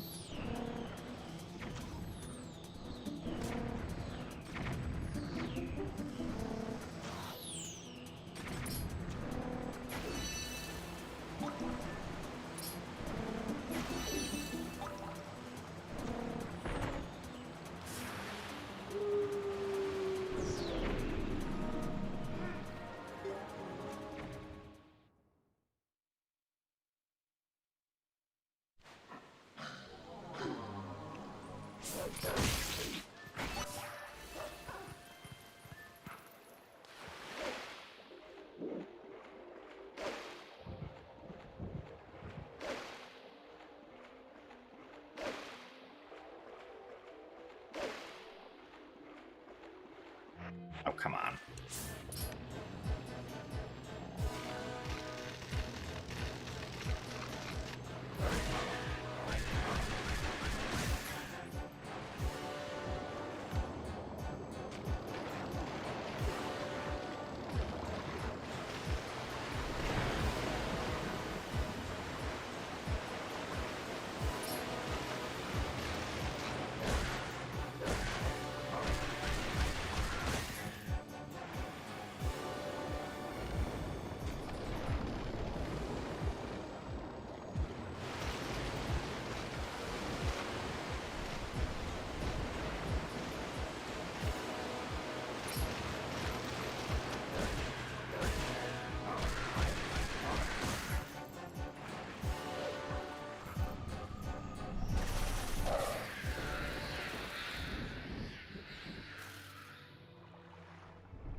unfortunate we didn't save any time there.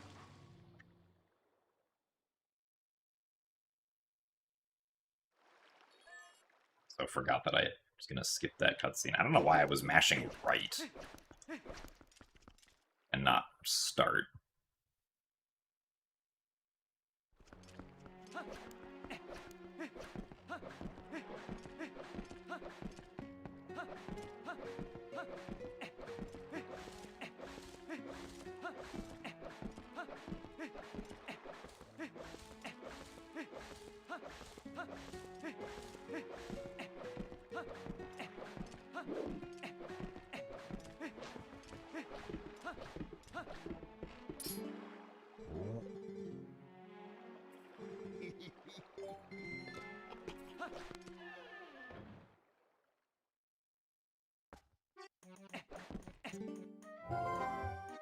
You need me.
So thanks for the good luck, Sir Shaddy. Am I a chicken, beef, fish kind of guy? Am I picky on meats? I don't think so.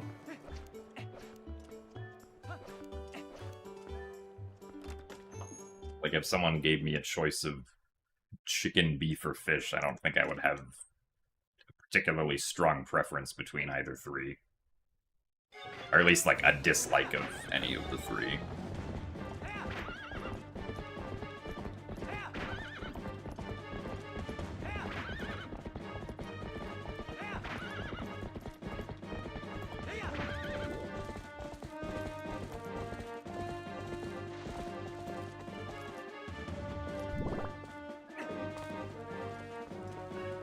Really? Come on. I am shocked that this is not the correct position.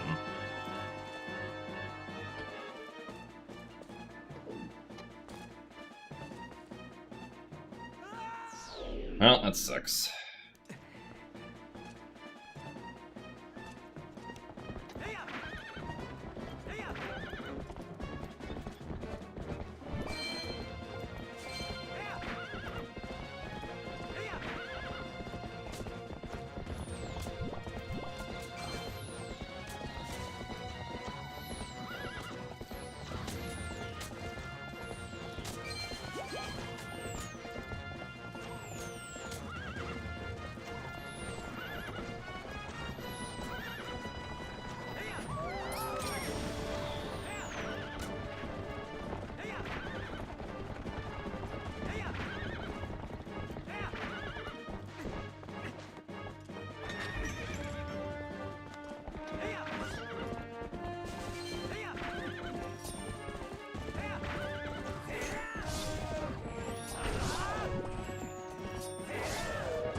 I mean, you can technically input quick spinning while riding Epona, but you do kind of run the risk of accidentally,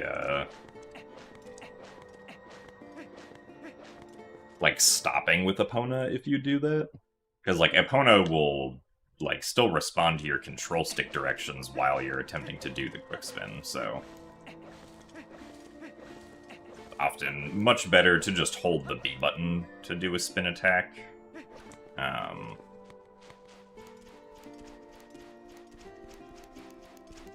Because then you don't have to worry about accidentally, like, messing up controlling Epona. You just hold the B button.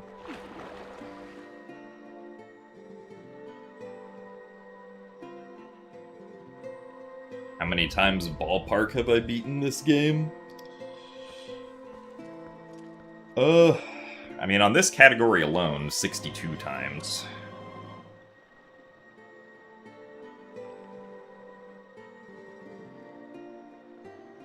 Don't know what my completion numbers are for other categories offhand at the moment.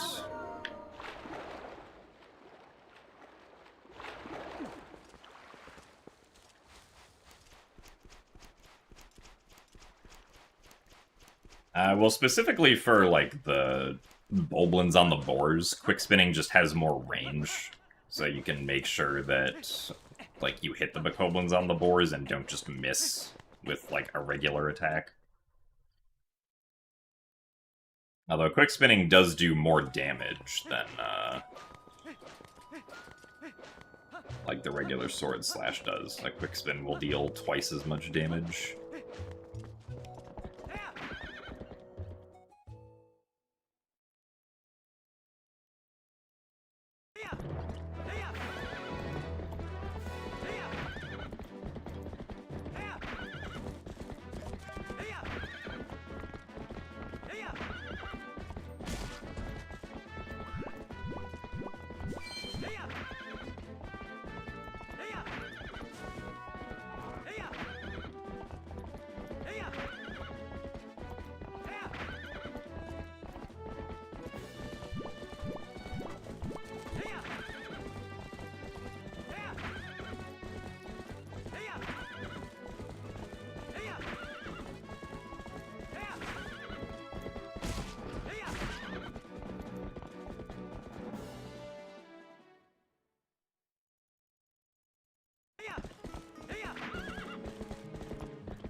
Back in time is not possible in HD, no.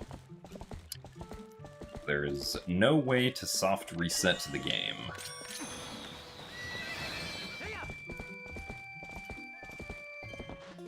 Oh, come on, really? Okay, I don't know why I didn't still equip Zora armor there.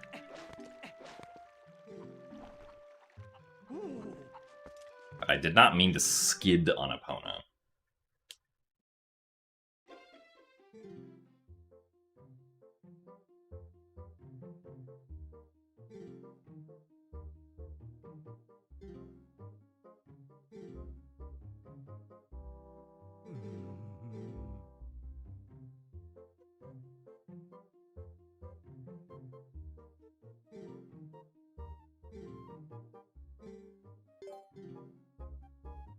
So, hello, Leanne.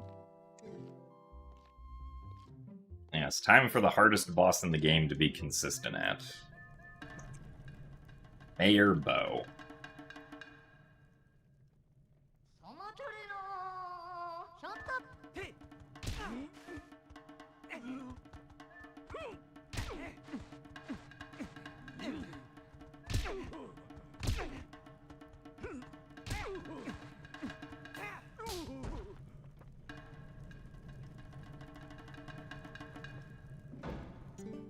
Well, not the best first phase.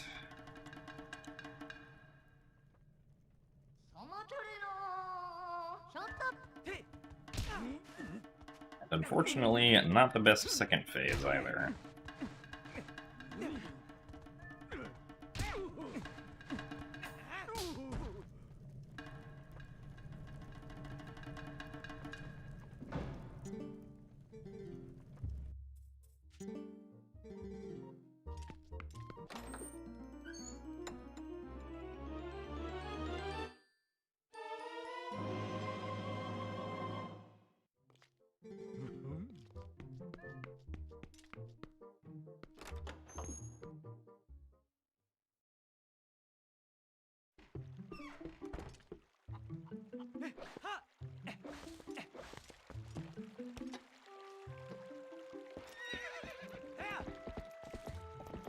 It kindly requests that I bring in some 7 TV-related emotes to bow, like bow nodders and bow please.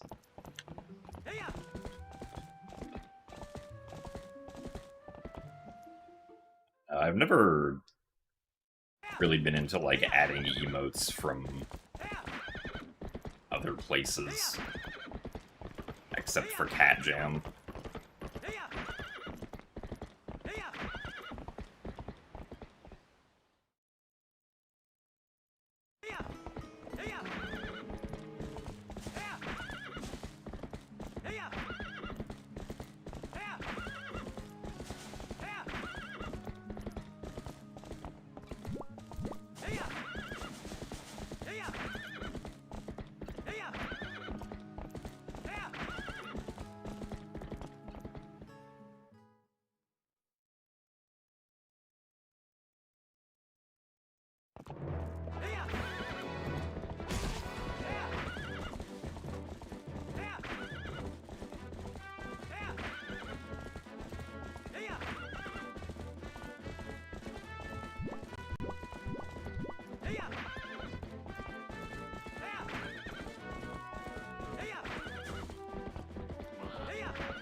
Really?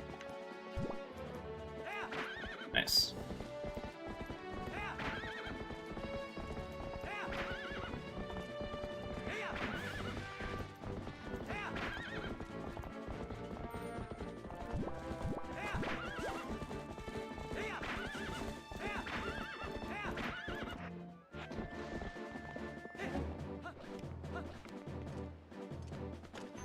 Great way to lose like 5 seconds there.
So thanks for the good luck Lux Lune.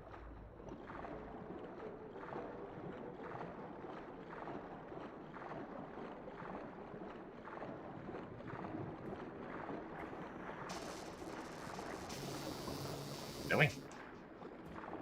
I thought I was clear of that.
What? I guess I miscounted. Oh wait, no, but... No, wait, I'm pretty sure that was wrong. See, target seemed to last longer than normal.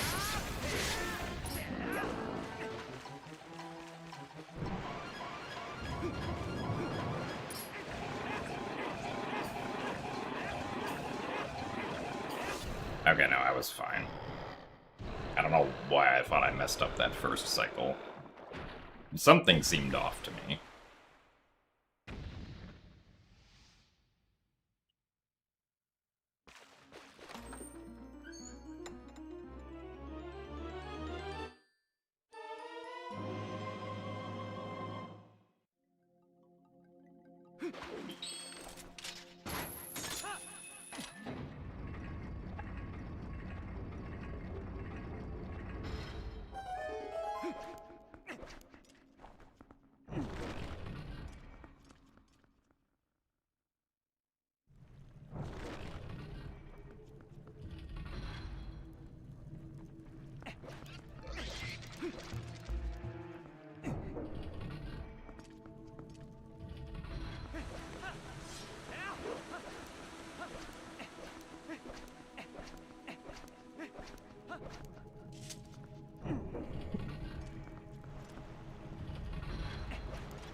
Did I have a nice Easter? Oh, yeah. Say I had a nice Easter.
Every bokoblin within a mile radius will now follow you and fight alongside you.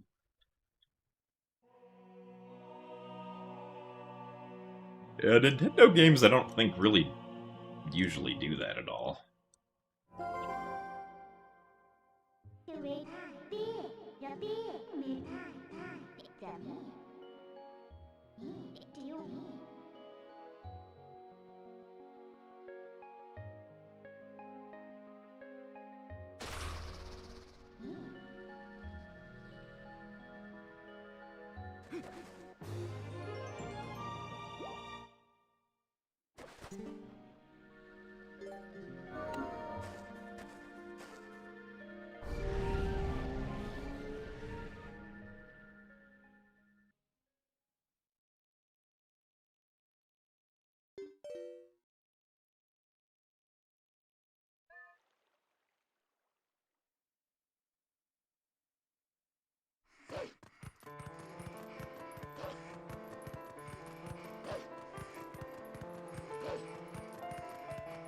I miss the older Dungeon Zelda games format, or do I prefer the newer open-world Zelda format? I mean, I would say that I, like, game design-wise, prefer, like, the games that have some amount of linearity to them over the games that are just purely open-world as far as Zelda goes. Like, personally, I'm a fan of, like, there being only, like, there being some linear restrictions, but not having it be, like, entirely linear. Like, having it be, like, a Link Between Worlds or Echoes of Wisdom. I think my preferred style.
I do not plan on playing Tomodachi Life 2 now.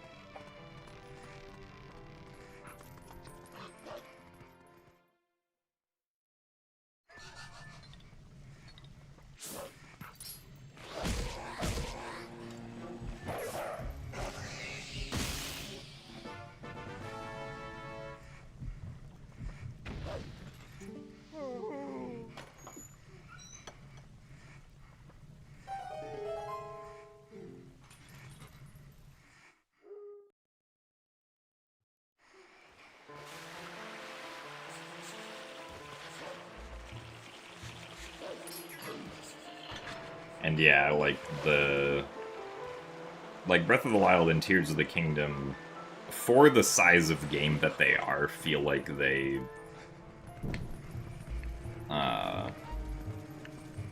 at least lack, like, unique, meaningful, like, inventory upgrades, I feel like.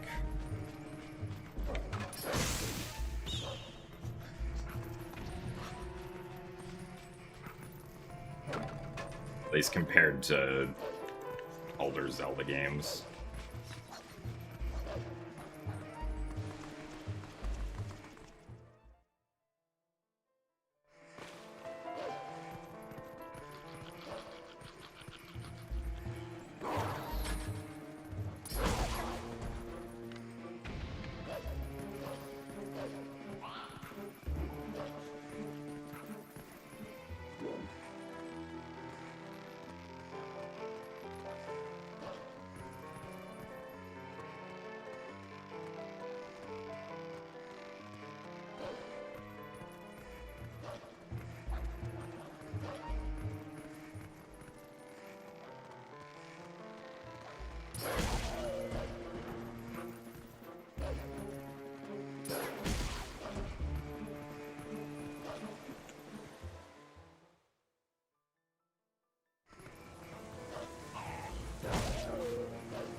Having the puzzles be solvable by making up your own solution waters down the complexity a lot.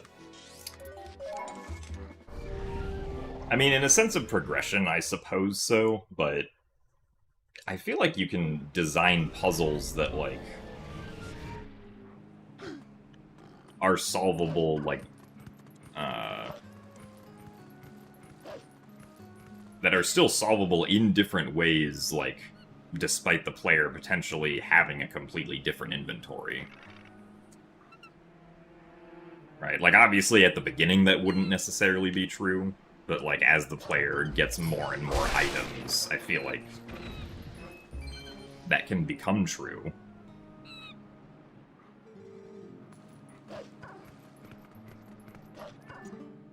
Right, like, obviously, in, like, say, Tears of the Kingdom's case, if the only ability the player has is Ascend, there's not a whole lot of puzzles you could do with that, like, but...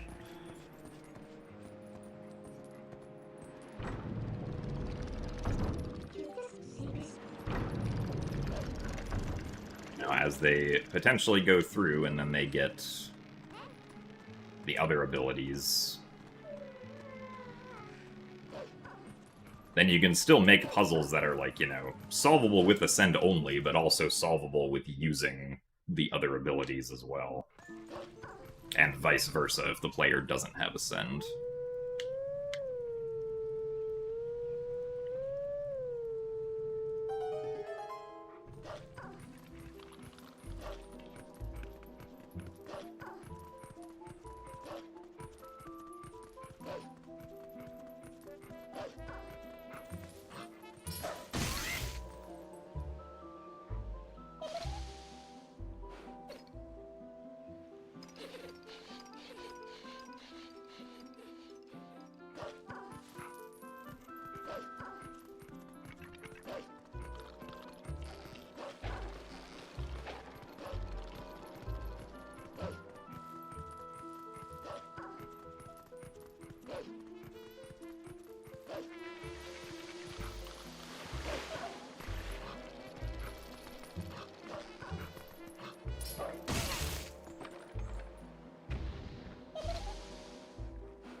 Well, yeah, I mean, like, Echoes of Wisdom,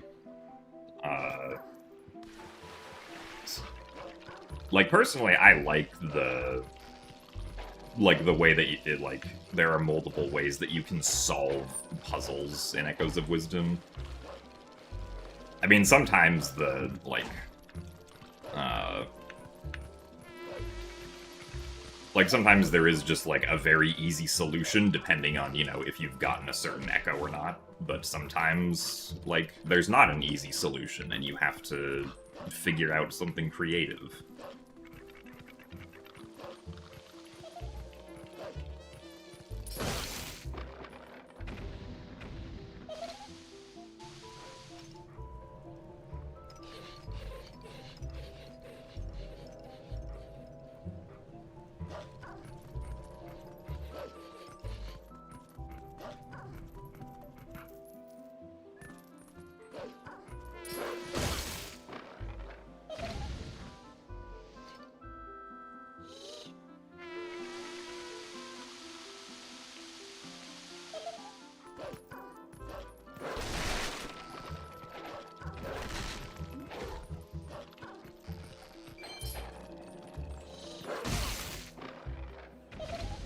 Oh yeah, exactly, Cowcat. Like, that is also just a perfectly valid solution.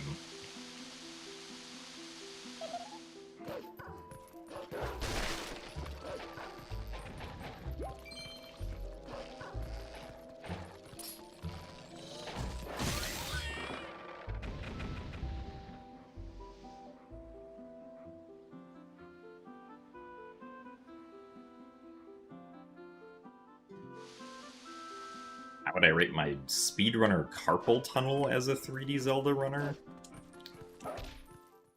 I mean, the only time I ever had, like, any sort of wrist injury because of speedrunning was when I did, or, like, was when manual super swimming got implemented for the first time, and I did too much of it too quickly, and got a repetitive stress injury, but Thankfully that healed up, and ever since then I've been fine, so...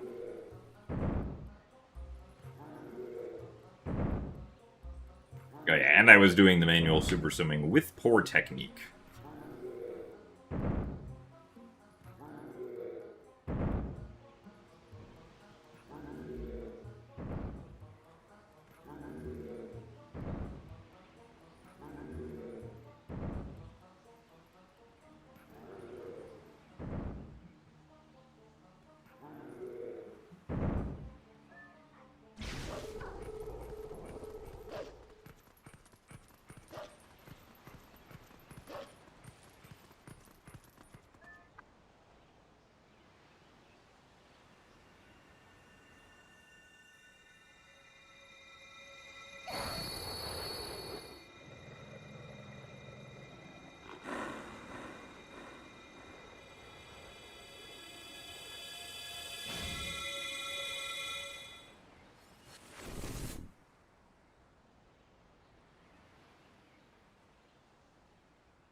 If you're talking about Wind Waker HD unpeopled gaming, then... Actually, I think for both Wind Waker and Wind Waker HD, I was the first person to complete a run with barrier skip. At least... Or no, I think Mini Mini might have done one in Wind Waker before me.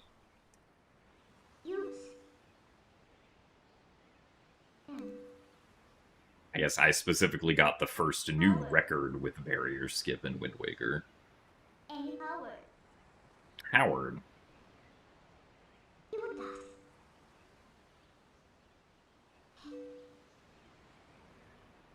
I was the first person to do a run with manual super swimming Leanne, but I wasn't the first person to, like, prove that it was possible.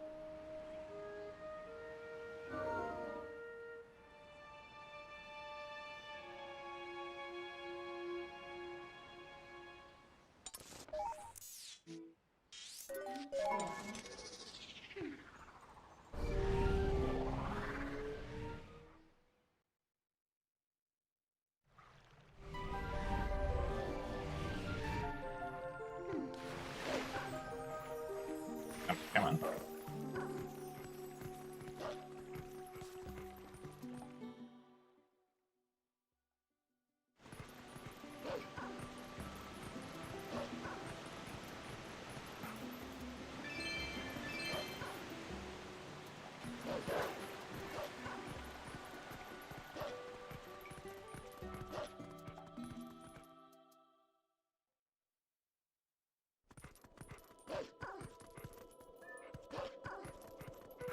What do I do nowadays outside of speedrunning? Usually doing some kind of randomizer development, or just like hanging out with friends.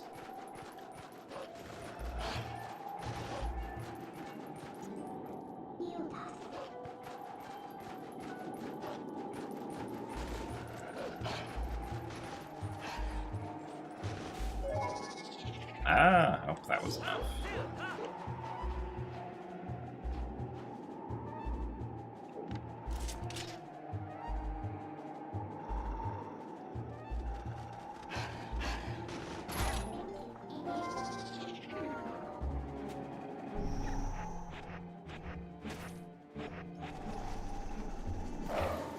Bang. Pretty good. Happily take that.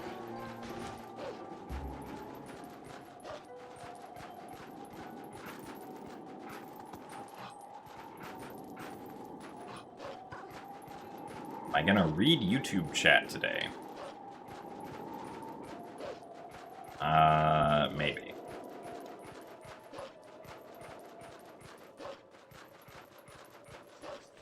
You really enjoyed watching the Archipelago VOD? Oh, well, thank you. The Archipelago was indeed very fun. Be excited to hopefully do more in the future. Nice.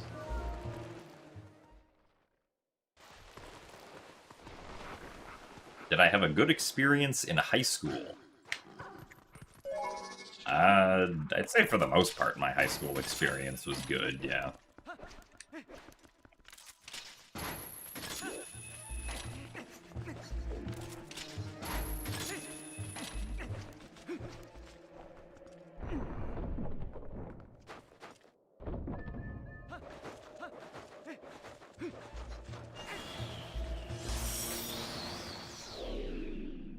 Thanks, Ice Keys.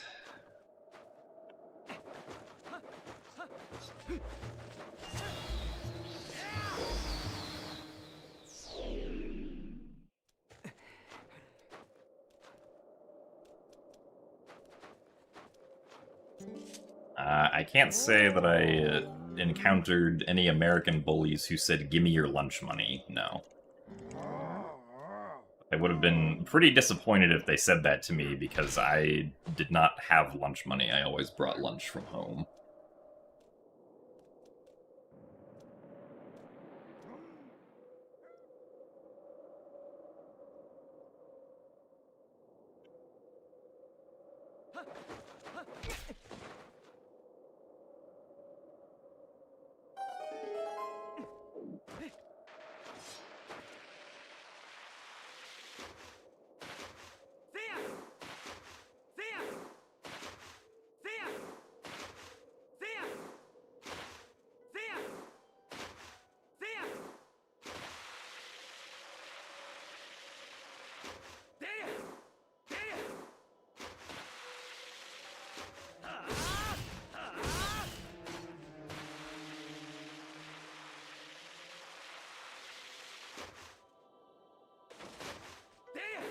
Oh, I missed some of these. Well, this is kind of stinky.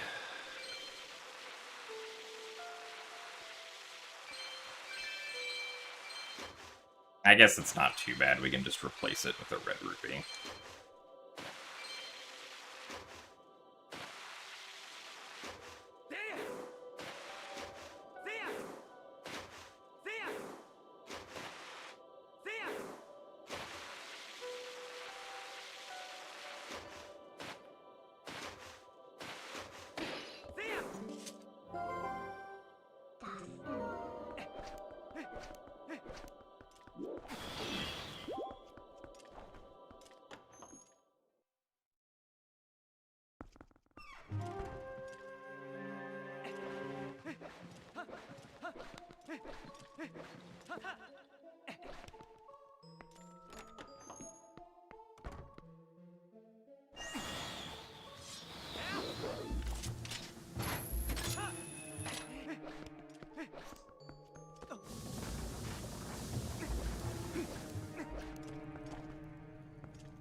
The AP classes that I took were AP Chemistry, AP Physics, and AP Calculus.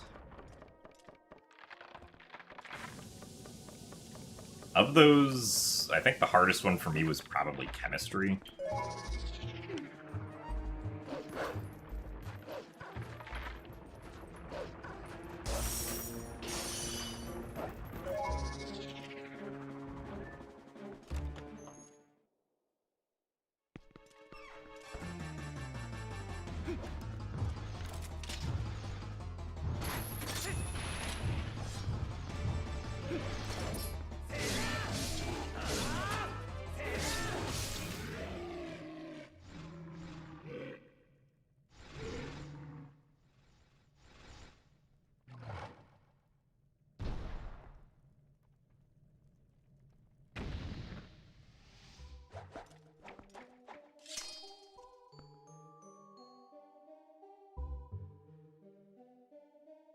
That's right. I was like, where did I lose time here? But I lost time because I voided out. But getting hit by the ice keys.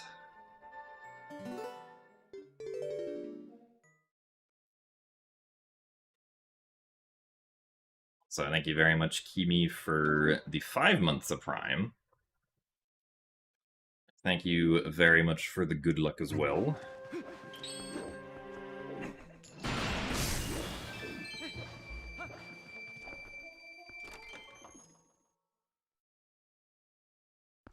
I got 1 more month until Green Badge.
Thank you very much, VizTixer, for the 13 months of Prime.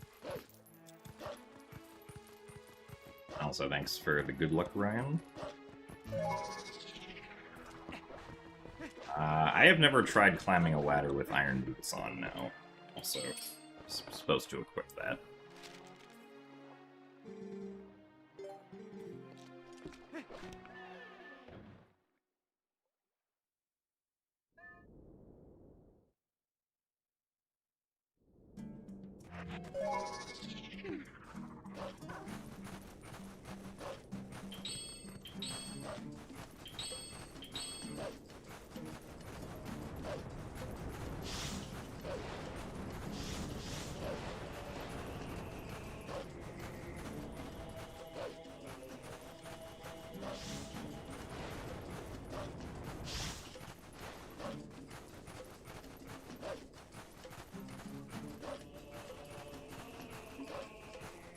So thanks for the good luck, Keegan Milburn. I mean, I plan on getting Pogate skip first try, but who knows if that'll actually happen.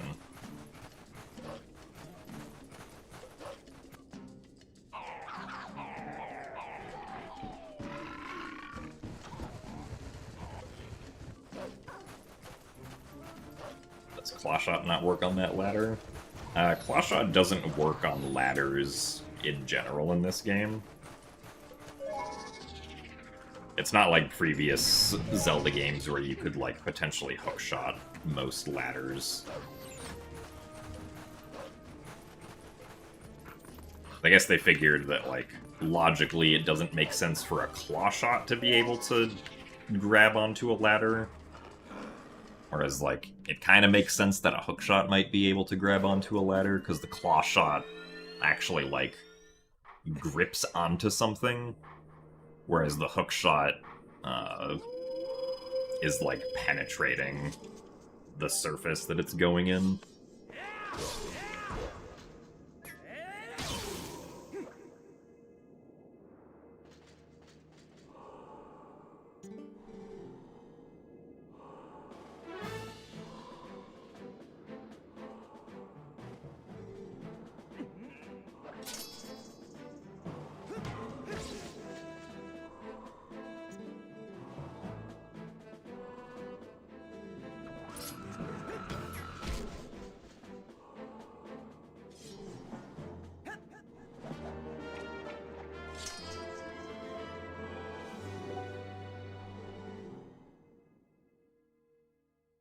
Speak any other languages besides English?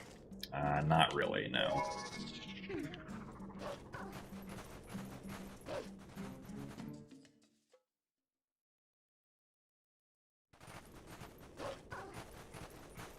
What time would I be happy with for any percent?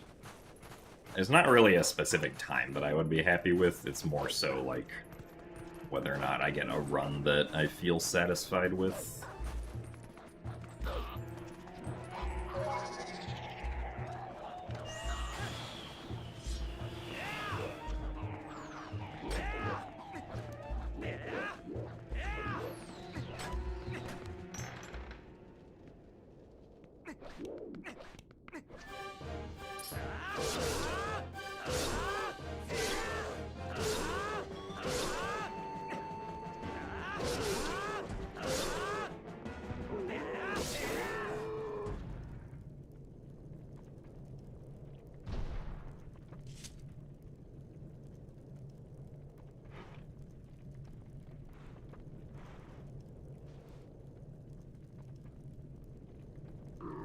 I speak C++. I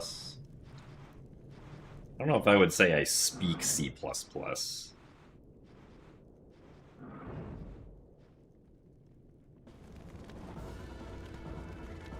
Usually programming languages you write and don't particularly speak.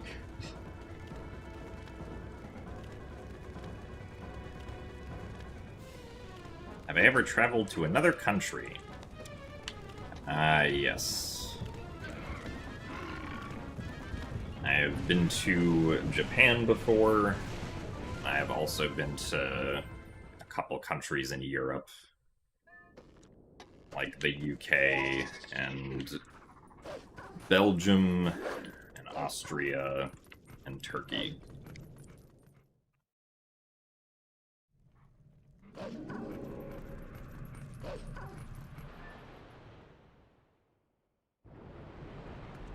Oh, not that direction.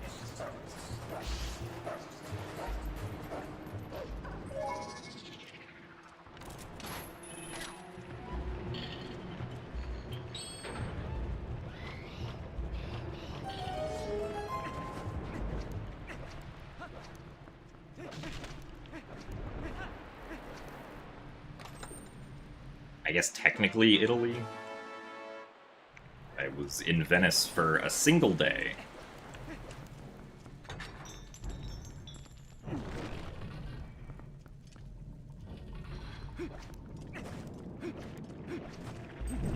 I don't think I've been to Germany, as far as I'm aware, at least.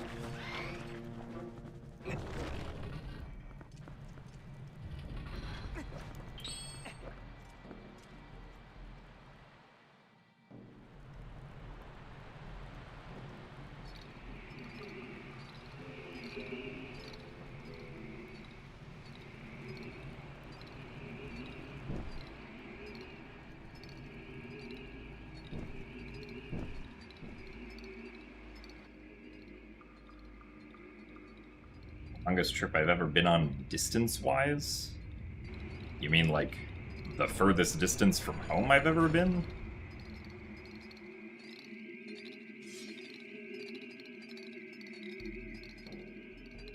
Or, like, the furthest that I've traveled in a car on a trip? Or like, what exactly is the distance here that's being measured?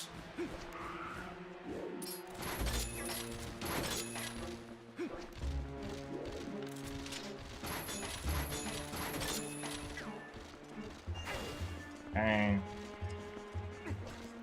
Get this guy back over here.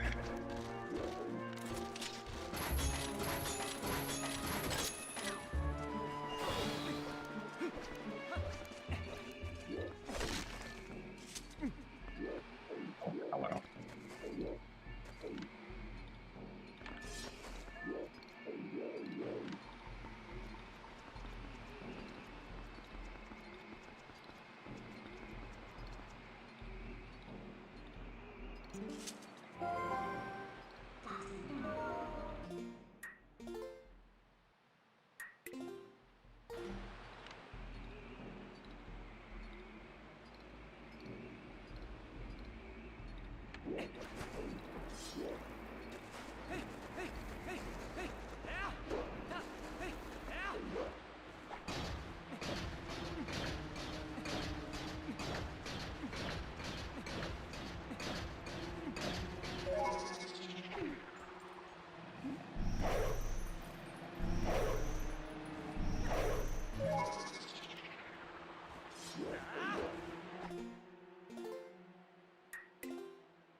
Oh, come on. Really?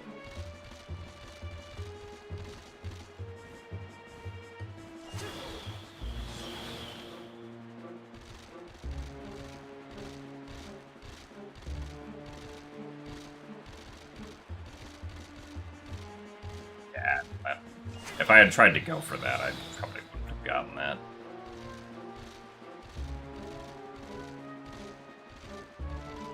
Immediately took the wings back out.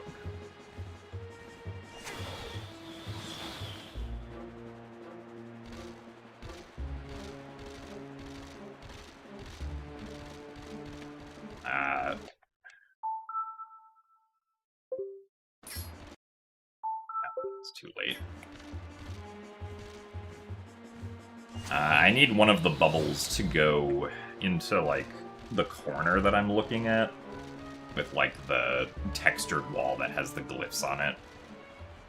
And I need them to go exactly into that corner. Like, they can't be, like, slightly in front of the corner.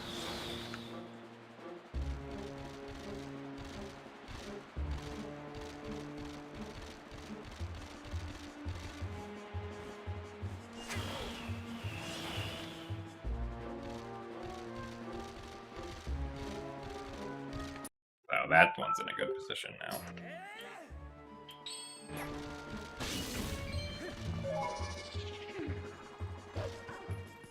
Unfortunately, it took 1 minute and 50 seconds for one to actually get to the proper corner, so...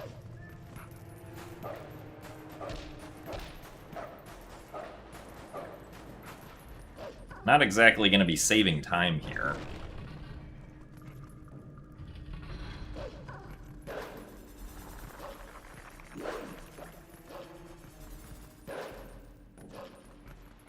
Well, so the trick was replaced by something much easier on the GameCube and Wii version, but not on HD.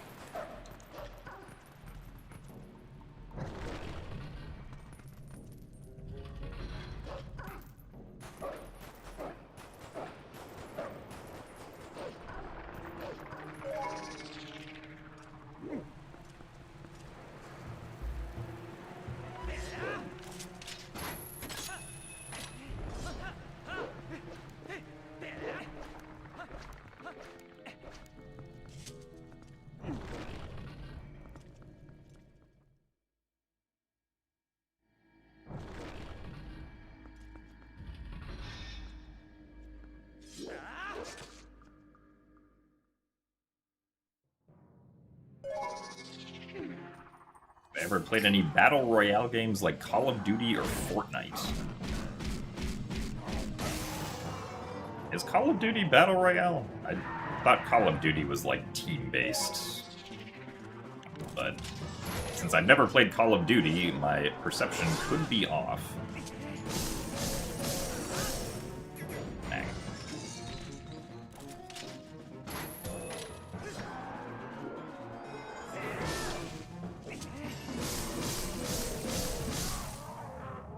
But I have played at least a decent bit of Fortnite before. I would not say that I was ever even remotely good at Fortnite, though. At least when I had played it, like, the building mode was the standard mode, and I could not wrap my head around how some people managed to build so fast.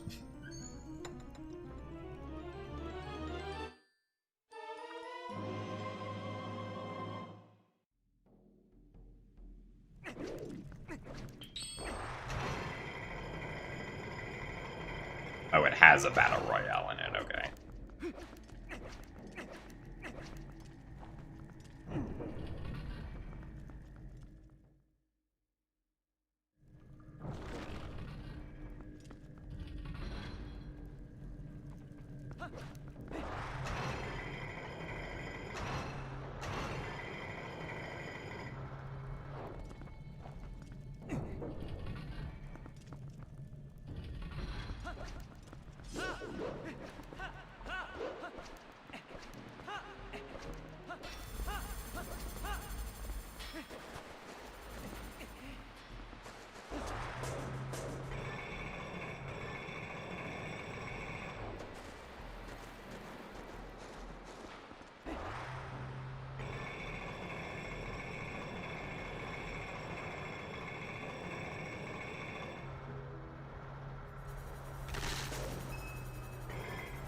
Nice.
Back he goes.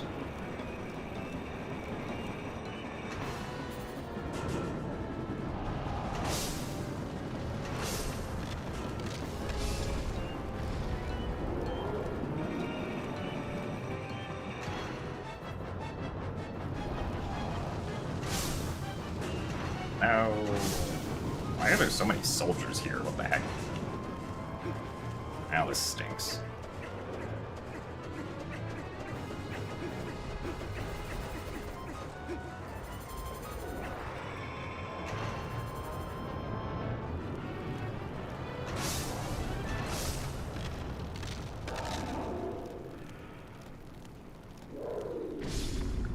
the best place to watch VODs of the old randomizer tournament matches?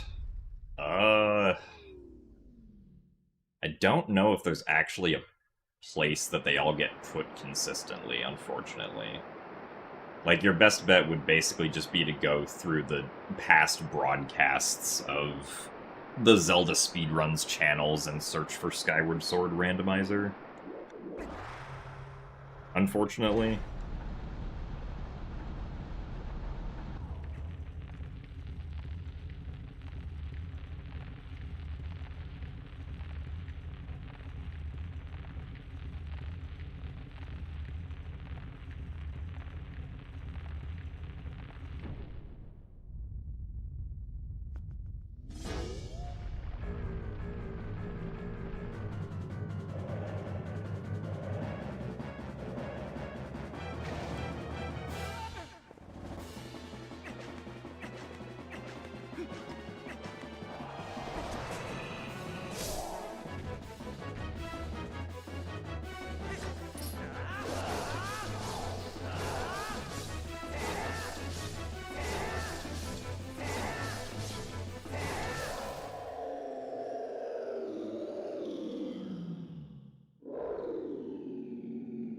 Yeah, unfortunately, at least at the current moment, I don't think ZSR is particularly great about uploading everything.